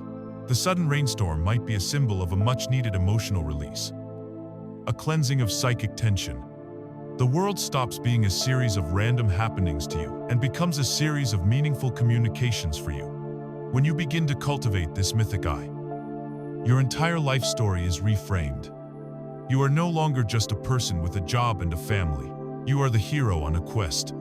Your personal struggles are recognized as timeless, archetypal challenges, the inner work you have been doing facing your shadow. Integrating your anima or animus is the hero's journey into the underworld. The difficult people in your life are not just antagonists, they are dragons, sorcerers, and tricksters, whose purpose is to test you, to challenge you, and to force you to develop the courage, wisdom, and compassion you need for the next stage of your journey. You learn to ask different questions. Instead of the ego's cry of, "Why is this happening to me?" the self calmly asks, "What is the meaning of this moment within the larger story of my life? What is this event asking me to learn? What part of myself is being called forth right now?" Let's imagine a man named Arthur, who works in a job that the literal mind would deem utterly soul-crushing. He spends his days in a cubicle, performing data entry, transferring chaotic information from one system to another. From the ego's perspective, this is a meaningless, repetitive task, a slow death of the spirit. But Arthur, who is on the path of individuation, consciously chooses to view his work through a symbolic lens. He reframes his reality. He no longer sees himself as a data entry clerk. He sees himself as a scribe in a modern monastery. The chaotic, jumbled data that arrives each morning is the dragon of chaos, and his sacred task is to bring order, clarity, and harmony to it. The intense focus required is not a burden. It is a form of active meditation, a discipline that is forging his will and his capacity for presence. The fluorescent lights of the office are the steady lamps of his scriptorium. By changing the story, he tells himself about his reality. Arthur has not changed his literal job, but he has utterly transformed his experience of it. It is no longer a source of drainage, it is a source of meaning, a place where he can practice the virtues his soul needs to develop. He has transformed his cubicle into a sacred space. This practice can be applied to every corner of your life. A difficult, painful argument with your partner ceases to be just a fight. It can be seen as a necessary descent into the underworld together, a journey into the darkness to retrieve a lost truth that can heal the relationship at a deeper level. The sudden and unexpected loss of a job is no longer just a financial disaster. It is the intervention of the trickster archetype, clearing away a false security to force you to discover a more authentic calling. The arduous process of learning a new and difficult skill is no longer just a struggle. It is the symbolic act of forging a new sword or learning a new magic, preparing you for a challenge that is yet to come. Even the simplest acts become imbued with meaning. Tending to a garden is not just yard work. It is a direct participation in the Great Mother's eternal mysteries of death, fertility, and rebirth. Preparing a meal for your family is not just a chore. It is the sacred act of providing nourishment, an echo of the most ancient rituals of community and love. To live a symbolic life is to realize that you no longer need to wait for a dramatic, flashy message from the universe. You do not need a bolt of lightning or a once-in-a-lifetime synchronicity to feel guided. The universe is speaking to you constantly, in every moment, through the very fabric of your mundane existence. The innocent but profound question your child asks, the song that plays on the radio at the perfect time, the unexpected kindness of a stranger, the recurring obstacle you keep facing at work. These are all potential messages, all symbols waiting to be read. The world becomes your teacher. Your life becomes a continuous conversation with the divine. This is the ultimate fulfillment of the spiritual path, not to escape the world, but to see the sacred hidden within it. A gentle word of caution is needed here. Living symbolically is not an invitation to become ungrounded, to avoid practical responsibility, or to inflate your ego with grandiose fantasies. The symbolic meaning adds a layer to literal reality. It does not replace it. Arthur's symbolic reframing of his job does not absolve him of the literal responsibility to do his work accurately and on time. The symbolic perspective must be held by a strong and healthy ego, one that can translate the mythic insights into practical, embodied action in the real world. Without this grounding, the symbolic life can curdle into a delusional escape. But with it, it is the key to a life of profound richness, purpose, and enchantment. This way of seeing the world, where every event is a potential piece of a meaningful, unfolding myth, naturally leads to one of the deepest questions of human existence.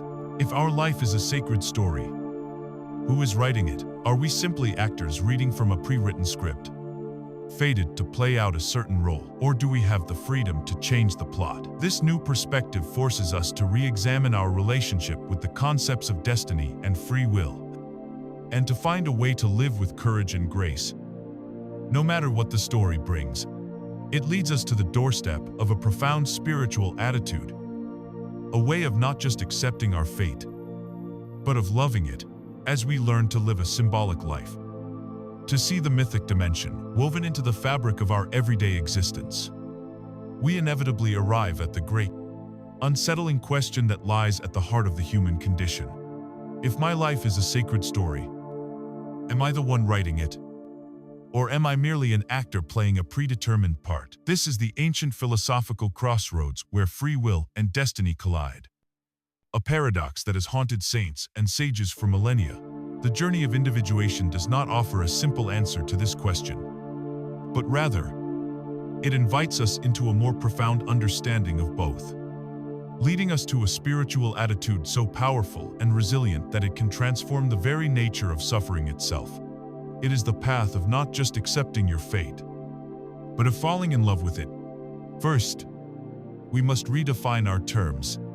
In the common view, fate and freedom are locked in a zero-sum game. If one exists, the other cannot. But this is a limited, egoic perspective. Let us instead define fate not as a rigid, micromanaged script of every future event, but as the set of givens of our existence.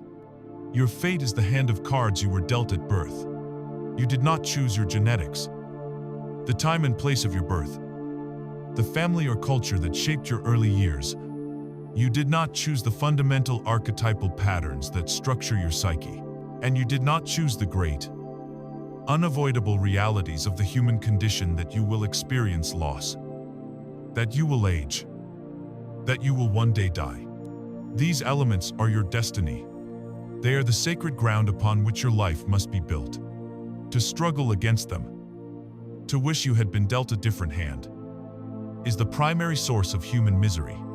Freedom, then, is not the fantasy of being able to exchange your hand for a better one. True freedom is not the ability to control the givens of your life.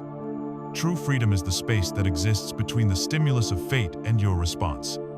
It is the attitude you choose to take toward the cards you have been dealt.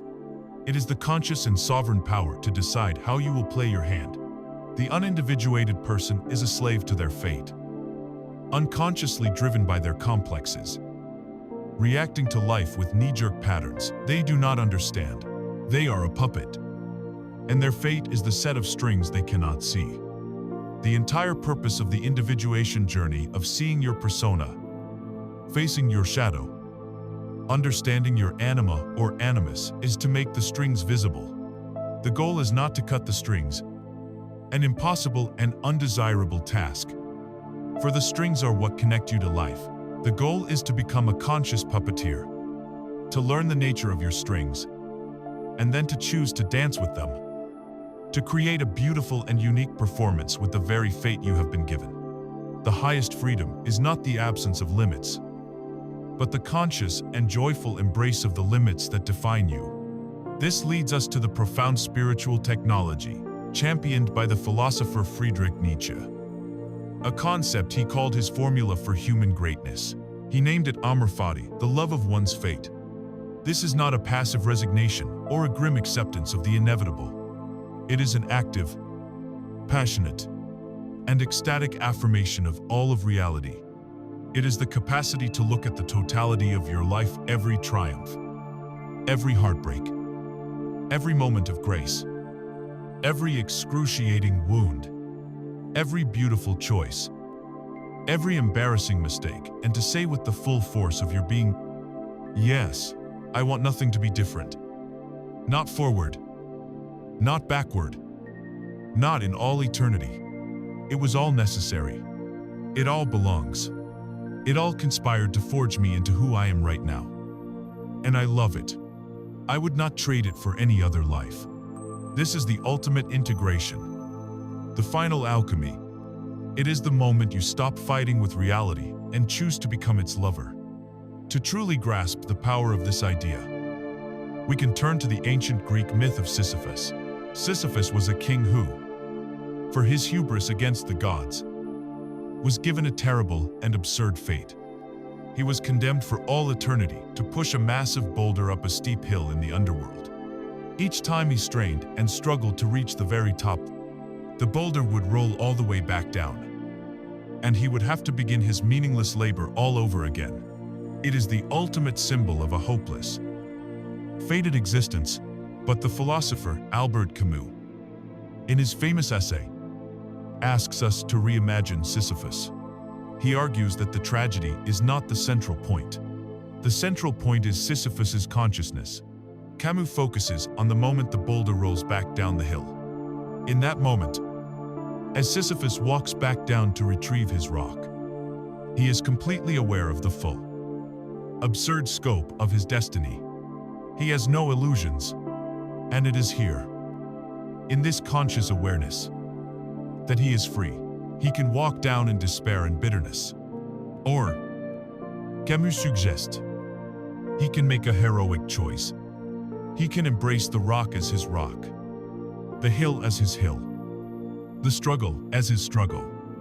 He can find his meaning not in the goal of reaching the top, which is impossible, but in the dignity and defiance of the struggle itself. Camus famously concludes, the struggle itself toward the heights is enough to fill a man's heart. One must imagine Sisyphus happy. Sisyphus's happiness is his amor fati. He has found freedom not by escaping his fate, but by loving it so completely that he has transcended it. He has become its master by becoming its most willing servant. This is the final, most profound reframing of the law of attraction. To live in a state of amor fati is to shift your deepest desire away from trying to control the universe and toward a desire to be in loving harmony with it. Exactly as it is. Your prayer is no longer, Grant me what I want, but help me to want what I am given. When you can genuinely and joyfully say yes to whatever life brings, you become psychologically and spiritually invincible. You can no longer be defeated by circumstance, because every circumstance, even the most painful, is welcomed as a necessary and meaningful chapter in your own sacred story. You have aligned yourself not just with your personal desires, but with the will of reality itself, and there is no greater power in the cosmos. You stop attracting things and you start attracting the strength to love all things. This path of radical acceptance, of living your personal myth from a place of wholeness and loving your fate, is the pinnacle of the inner journey. But the climb to such heights is not without its own unique perils. The air becomes thin. The ego, even a humbled and dedicated ego, can be tempted by new and subtle forms of illusion as it draws closer to the radiant, divine power of the self. To be a responsible explorer of these realms, we must be aware of the dangers that lurk near the summit. We must speak of the twin perils that can ambush the soul on the final stretches of its path, the danger of spiritual inflation, and the desolate wasteland of alienation. We stand now on the high peaks of the inner world. From this vantage point, having communed with the self and embraced our own fate, the view is breathtaking, the air is clear, the perspective is vast, and the feeling is one of profound connection to the whole of existence. But any experienced mountaineer will tell you that the highest altitudes, for all their beauty, are also the most dangerous. The very air that offers such clarity can also induce a kind of madness. On the final stretches of the path toward wholeness, the soul encounters its own specific and subtle perils, temptations that are not born of darkness, but of the dazzling, overwhelming light. Every great spiritual tradition in history has posted warnings at this point in the journey. Cautionary tales of the twin dangers that lurk near the summit, the giddy, intoxicating sickness of spiritual inflation, and the cold, desolate wilderness of spiritual alienation. To walk this path with wisdom, we must be as aware of the pitfalls as we are of the prize. The first and most seductive peril is spiritual inflation. This is the dangerous state that occurs when the small, finite ego has a genuine encounter with the infinite, boundless self, and mistakenly identifies itself with that divine source. It is the teacup declaring that it is the ocean, instead of the ego becoming a humble and faithful servant to the self. It hijacks the self's power and wisdom for its own aggrandizement. The ego, puffed up with a borrowed divinity, becomes inflated like a hot air balloon, losing its connection to the solid ground of reality. The symptoms are subtle at first, but insidious. It begins with a feeling of being special, chosen, or somehow more evolved than the unenlightened masses. It manifests as a condescending attitude toward others who are still asleep. It can become an obsession with talking about one's spiritual experiences, a tendency to give unsolicited advice, and the quiet conviction that the ordinary rules of human decency and obligation no longer apply. The ego, draped in the robes of spirituality, becomes a far more dangerous and intractable tyrant than it ever was before. To understand this danger, consider the cautionary tale of a man we might call Leo. Leo has a powerful, authentic spiritual awakening. He experiences a profound connection to the self, and insights of incredible clarity flow through him. He begins to share his experiences, and people, drawn to the genuine light they see, begin to gather around him. He becomes a spiritual teacher, a guru. For a time, he is a clear channel. But slowly, the poison of inflation begins to seep in. He starts to believe the praise and adoration of his followers. He begins to confuse his own personal desires with the will of the cosmos. The power becomes intoxicating. He starts to live a life that stands in stark contradiction to his own teachings, perhaps becoming obsessed with money, or engaging in manipulative relationships. He justifies his actions with a twisted, spiritual logic, believing that his enlightened state places him above conventional morality.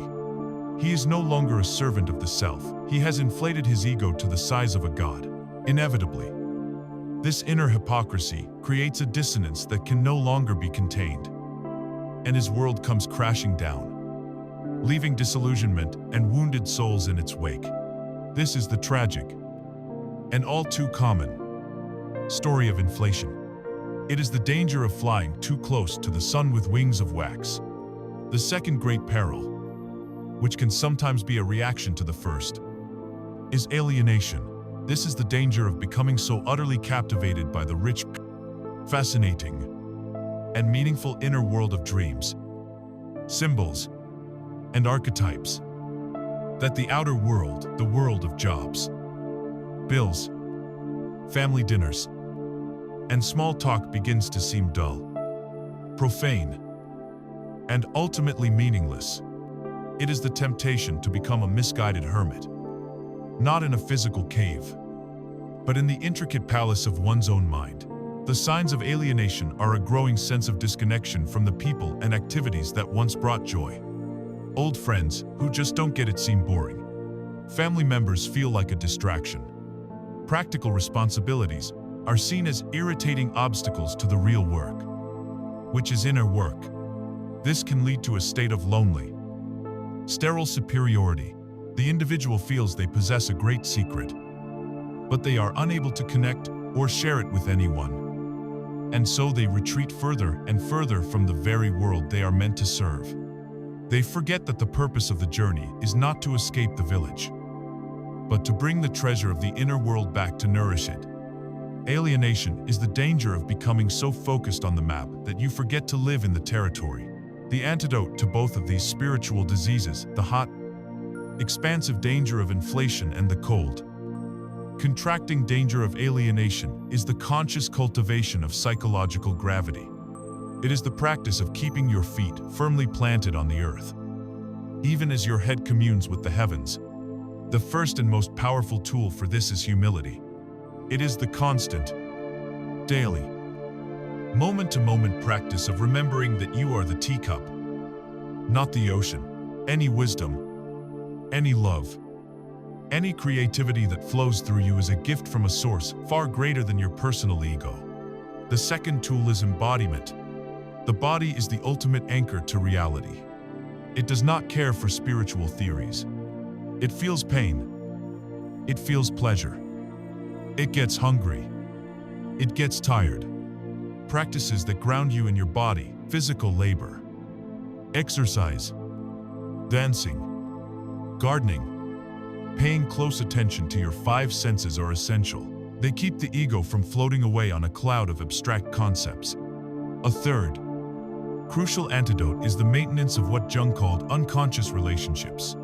These are your connections with ordinary people who are not on a conscious spiritual path, your relatives, your childhood friends, your neighbors.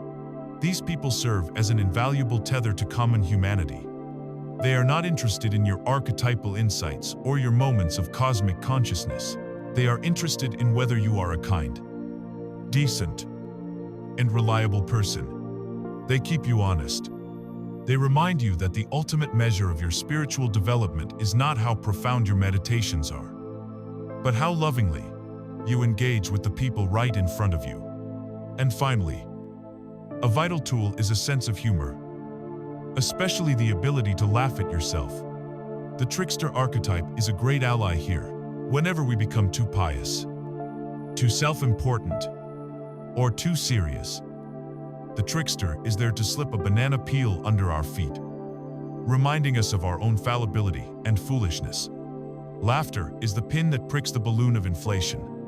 The goal of the great path of individuation is not to become a disembodied spirit, floating above the messy reality of human life. The goal is to become a fully embodied soul, to learn how to live in two worlds at once, to hold the tension between the mythic and the mundane, the eternal and the everyday, the divine and the deeply beautifully human. But how does the psyche perform this constant, miraculous balancing act? How does it hold the creative tension between these great opposites, sky and earth, spirit and matter, conscious and unconscious, and create a new third way forward that transcends both. This leads us to the final dynamic mechanism of the soul's engine, the process of all creative reconciliation. It is known as the transcendent function. Throughout this entire journey, we have been wrestling with opposites. We have stood in the tension between the public persona and the private self, between the conscious ego and the repressed shadow, between the masculine animus and the feminine anima, between the stability of the Great Mother and the chaos of the trickster. Our rational minds, in their quest for simplicity, are trained to see these pairs as either or choices. We believe we must choose duty or desire, security or freedom, logic or emotion. We try to pick one side and suppress the other.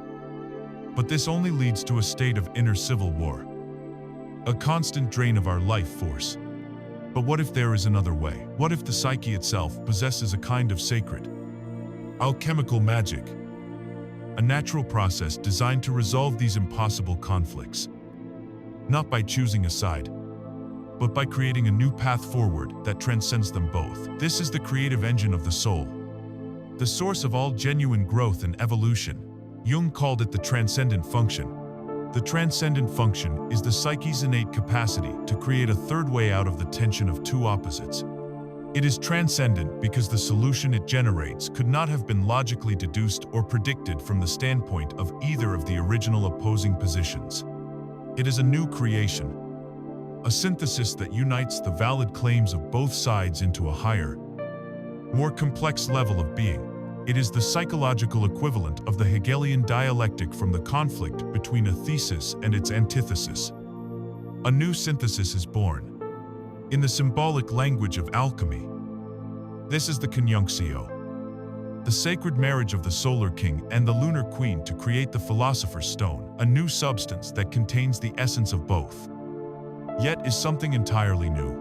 The transcendent function is what gives birth to the child that has the eyes of its father and the hair of its mother, but is its own unique and indivisible person. The most profound and difficult part of this process is that the transcendent function cannot be willed into existence by the ego. The ego cannot force the solution.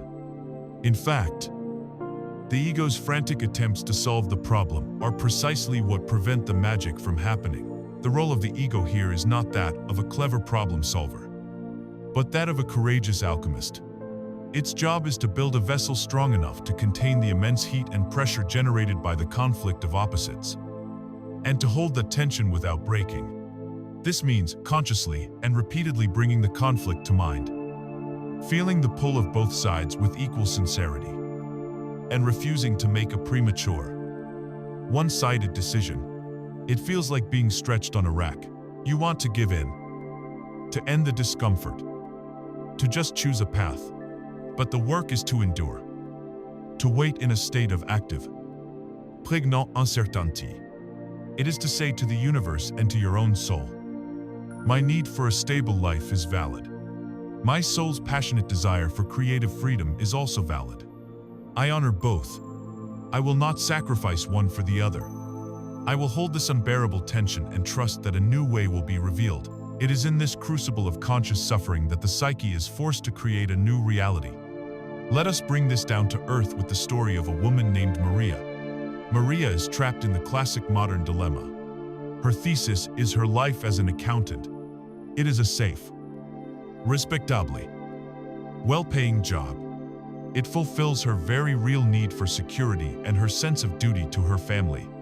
Her antithesis is her soul's true passion. She is a painter. When she is in her small studio, she feels alive, connected, and authentic. But her art is commercially unproven, and the thought of pursuing it full-time fills her with terror. Her conscious mind, and the well-meaning voices of those around her, tells her she has an either-or choice: be a responsible accountant or be a starving artist. She feels torn in two. But having embarked on her own inner journey, Maria decides to attempt a different way. She will try to hold the tension. She continues her demanding job as an accountant, but she also guards her time for painting, as if it were sacred. She gets up early before work, She stays up late after her family is asleep. She is exhausted, and she feels she is failing at both roles. The tension is immense. She brings this conflict into her inner work. She journals about it, giving voice to both the accountant within her and the artist. In an active imagination session, she pictures them in a room together and tries to mediate a conversation. The accountant is stern, practical, and worried. The artist is wild, passionate, and resentful. For weeks, they just argue. But Maria perseveres. She just keeps holding the space for their conflict. Then, one night, she has a powerful dream. In the dream, she is walking through a beautiful, minimalist art gallery. The room is filled with light, but when she looks at the walls, she sees that the magnificent frames do not contain paintings. They contain exquisitely designed spreadsheets. The numbers and charts are so beautifully arranged that they look like works of abstract art. The data seems to dance with a life of its own. She wakes with a jolt, her heart pounding. The dream has delivered the unifying symbol. The key. The answer is not art or accounting. The answer is art and accounting. This is the birth of the third way. The synthesis. It is a path she could not have conceived of with her logical mind alone. Energized by this new vision, Maria begins to brainstorm. How can she combine her sharp business mind with her creative soul? The ideas, once blocked, now flow freely. She could start a consulting business specifically for artists, helping them manage their finances and build sustainable careers. She could develop software that helps creatives budget and plan. Or the idea that truly ignites her. She could use her financial skills to write a solid business plan, secure alone, and open her own art gallery, a gallery dedicated to promoting the kind of emerging, passionate artists she herself longs to be. This is the child of the two opposites. It is a path that honors her need for structure and her desire for creative expression. It is a solution that is uniquely hers. Born from the crucible of her own inner conflict, this is the transcendent function made manifest. This alchemical process is the engine of all true psychological and spiritual growth. Every time you successfully face and integrate a piece of your shadow, it is the transcendent function that unites your conscious acceptance with the shadow's raw energy to produce a new, more whole version of yourself. Every time a man forges a conscious, loving relationship with his inner anima, it is the transcendent function that weds his logic to her feeling, creating wisdom. Every time a woman harnesses the power of her animus, it is the transcendent function that marries her vision to his action, creating deeds. It is the process by which we evolve, step by painful, beautiful step, into a more complete expression of the self. The deepest lesson here is to learn to trust this organic process of your own soul. The psyche wants to heal. It wants to be whole. Our task is not to outthink our problems with the limited logic of the ego, but to develop the courage and faith to hold the sacred tension of our inner conflicts, trusting that the self, the divine intelligence at our core, is always working to generate a new, transcendent path that will lead us ever closer to home. We have now traveled the full arc of the inner journey, from the cracking of the outer mask to the emergence of the central self. And we have even examined the very engine that propels the journey forward. We have the map. We understand the vehicle. All that remains is to consider the nature of the road itself. Is this a journey with a final, triumphant destination? Is wholeness a peak that, once conquered, we can plant a flag on and rest? Or is the journey itself the destination? We must now contemplate the nature of individuation, not as a project to be completed, but as a path to be walked for a lifetime. We have now reached the final vista in our great exploration of the inner world. We have stood at the summit and felt the radiant presence of the self. There is a temptation, a deep desire in the human ego, to plant a flag here, to declare the journey complete, to believe that we have arrived at some final, static destination of enlightenment or wholeness. But the ultimate truth of this path, the final secret whispered by the self, is perhaps the most profound of all. There is no final destination. There is no end to the journey. Individuation is not a project to be completed, but a process to be lived. It is not a mountain to be conquered once, but an infinite, unfolding horizon that you walk toward for the entirety of your life. The work is never done, and in that simple fact lies the source of life's unending meaning and its perpetual grace. Our culture is obsessed with goals, with finish lines, with the myth of arrival. But the soul operates on a different logic. The goal of this journey is not perfection, but wholeness. Perfection is an idea born of the ego. It is an act of exclusion. It seeks to eliminate flaws, to banish weakness, to create a sterile, flawless, and ultimately lifeless statue. Wholeness, which is the aim of the self, is the opposite. It is an act of radical inclusion. It is the ever-expanding capacity to embrace all of who you are, your light and your darkness, your strength and your vulnerability, your joy and your sorrow, your wisdom and your foolishness. The goal is not to stop being a flawed human. The goal is to become a whole human, a person who no longer needs to exile any part of their own experience. Wholeness is a dynamic, breathing, and constantly evolving state. It is not a destination, it is the very manner of traveling. This lifelong nature of the journey becomes clear when we look at the different tasks that individuation presents to us in the various seasons of our lives. The first half of life, from youth to midlife, is primarily an outward journey. The great task here is to build a strong and functional ego, to develop a persona that allows us to navigate the world, to establish a career, to form relationships, to build a stable container for our life. This is necessary and important work. We must first build a self before we can begin to transcend it. But for many, there comes a point, often around midlife, when the outward journey begins to feel hollow, the achievements no longer satisfy. This is the great call to the second journey, the turn inward.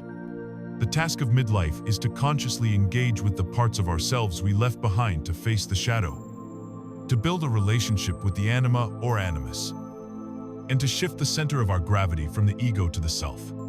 But what of the third great season, the second half of life? Our culture often sees this as a time of decline, of winding down. But from the perspective of individuation, it is a time of immense and unique spiritual work. The task is now to live from the accumulated wisdom of the self, to become an elder, not just in age, but in soul. It is a time for mentorship, for giving back to the community the wisdom that has been forged in the fires of one's own life. It is also the time for the final great confrontation with fate, the reality of our own mortality. The work becomes about learning the art of letting go, of gracefully relinquishing the attachments of the ego to identity, to power, to the body itself, in preparation for the great mystery of death. It is about becoming a source of light and wisdom for those who will follow. Consider the story of a woman named Eleanor.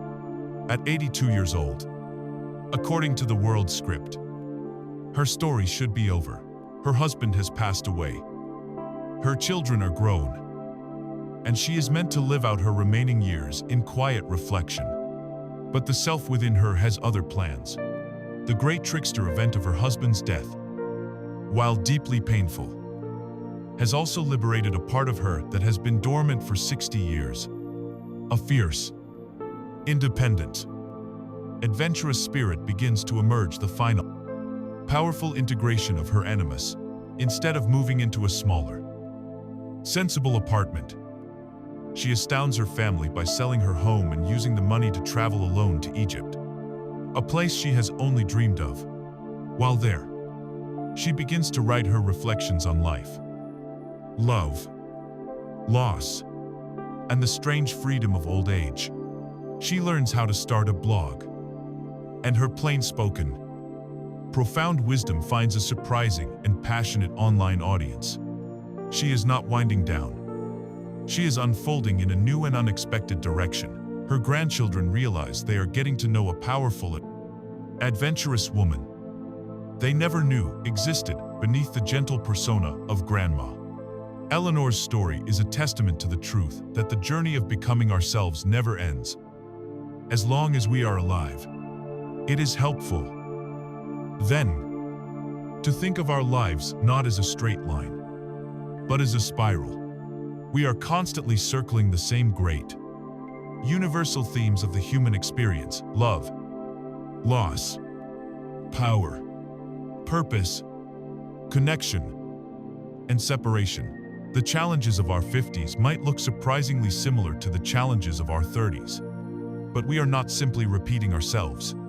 Each time we spiral around and revisit a theme, we do so from a higher level of consciousness, with more wisdom and a greater capacity for love. The spiral path gives us endless opportunities to heal more deeply, to understand more fully, and to respond with more wholeness. Ultimately, this personal, lifelong unfolding is a reflection of a cosmic process. The universe itself is not a static, finished object. It is a dynamic, creative, and continuously unfolding reality. It is still creating new stars, new galaxies, new forms of life and consciousness. The self within you is not a static object to be found. It is your personal share of this great cosmic creativity. To commit to the path of individuation is to consciously and joyfully agree to participate in the universe's own endless process of becoming. Your personal growth is a contribution to the evolution of the cosmos.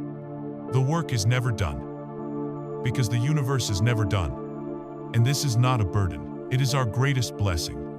It means that no matter our age or circumstance, our lives are never without purpose, and there is always the potential for new meaning, new discovery, and new life to emerge.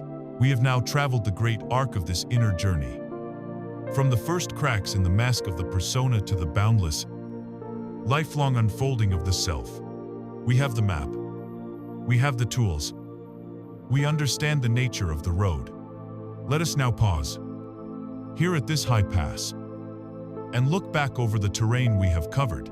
Let us gather the most essential jewels of wisdom we have found along the way, so that we may carry them with us as we descend from the mountain and return, transformed, to the beautiful, ordinary, and now deeply meaningful landscape of our daily lives. We have now traveled the great, winding path of the inner world together. From the outer courtyards to the innermost sanctum, our journey began with the unsettling sound of a cracking mask, the persona that we had mistaken for our own face. We descended with courage into the personal darkness of the shadow, learning not to fear it, but to find the forsaken gold hidden within its depths. We engaged in profound dialogues with the soul's hidden messengers, the anima and animus, those guides who bridge our conscious minds to the mythic realms within. We stood in awe before the primal forces of the Great Mother and the Trickster, learning the eternal dance of stability and change. We learned the symbolic language of our dreams, decoded the winks of synchronicity, and redefined the very nature of love and fate. Finally, we arrived at the radiant, quiet center of it all, the self, and realized that the entire journey was its own gravitational pull, drawing us ever closer to home. We have practiced the sacred alchemy of the soul, learning to transform the heavy lead of our pain, our confusion, and our fragmentation into the shining gold of conscious, integrated wholeness. As we stand here now, at the end of this shared exploration, let us distill the essence of this journey into its most vital, life-giving truths. The first is this: your true self is not a perfect, pristine artifact to be found somewhere, buried under the rubble of your life. It is a magnificent, living mosaic that must be built, piece by courageous piece. It is constructed from the act of reclaiming all the parts of yourself you were taught to despise, of gathering the exiled shards of your own being and daring to integrate them into a new and more complete picture of who you are. The second truth is that peace is not the absence of darkness, but the ability to hold your darkness with love. Serenity is not a fragile state achieved by banishing your anger, your fear, or your sorrow. It is the deep, resilient strength that comes from embracing the full, messy, and beautiful totality of your humanity. And the final, greatest truth is that the universe you have been seeking guidance from is not primarily out there in the stars and signs. The most powerful and authentic messages from the universe are erupting from within you at every moment. Your dreams are its nightly letters. Your emotional triggers are its faithful mirrors. Your intuition is its quiet whisper. Your synchronicities are its joyful confirmations. To learn to listen to the deepest movements of your own soul is to learn to listen to the voice of the cosmos itself. This journey, this audiobook, has been a map. The tools are now in your hands. You know how to watch for the projections of your shadow. You know how to honor the messages in your dreams. You know how to hold the tension of the opposites until the third way appears. You now understand that your life is not a random accident, but your own unique and sacred myth, waiting to be lived with consciousness and intention. The path of individuation is not a destination you will one day reach. It is the way you choose to walk from this moment forward. The great adventure does not begin tomorrow. It begins now, in your very next breath, in your next choice, in the decision to meet your own life, in all its beauty and all its pain, with the open heart of a willing participant. The greatest journey you will ever take is the journey home, to the whole and magnificent self you were always and already meant to be.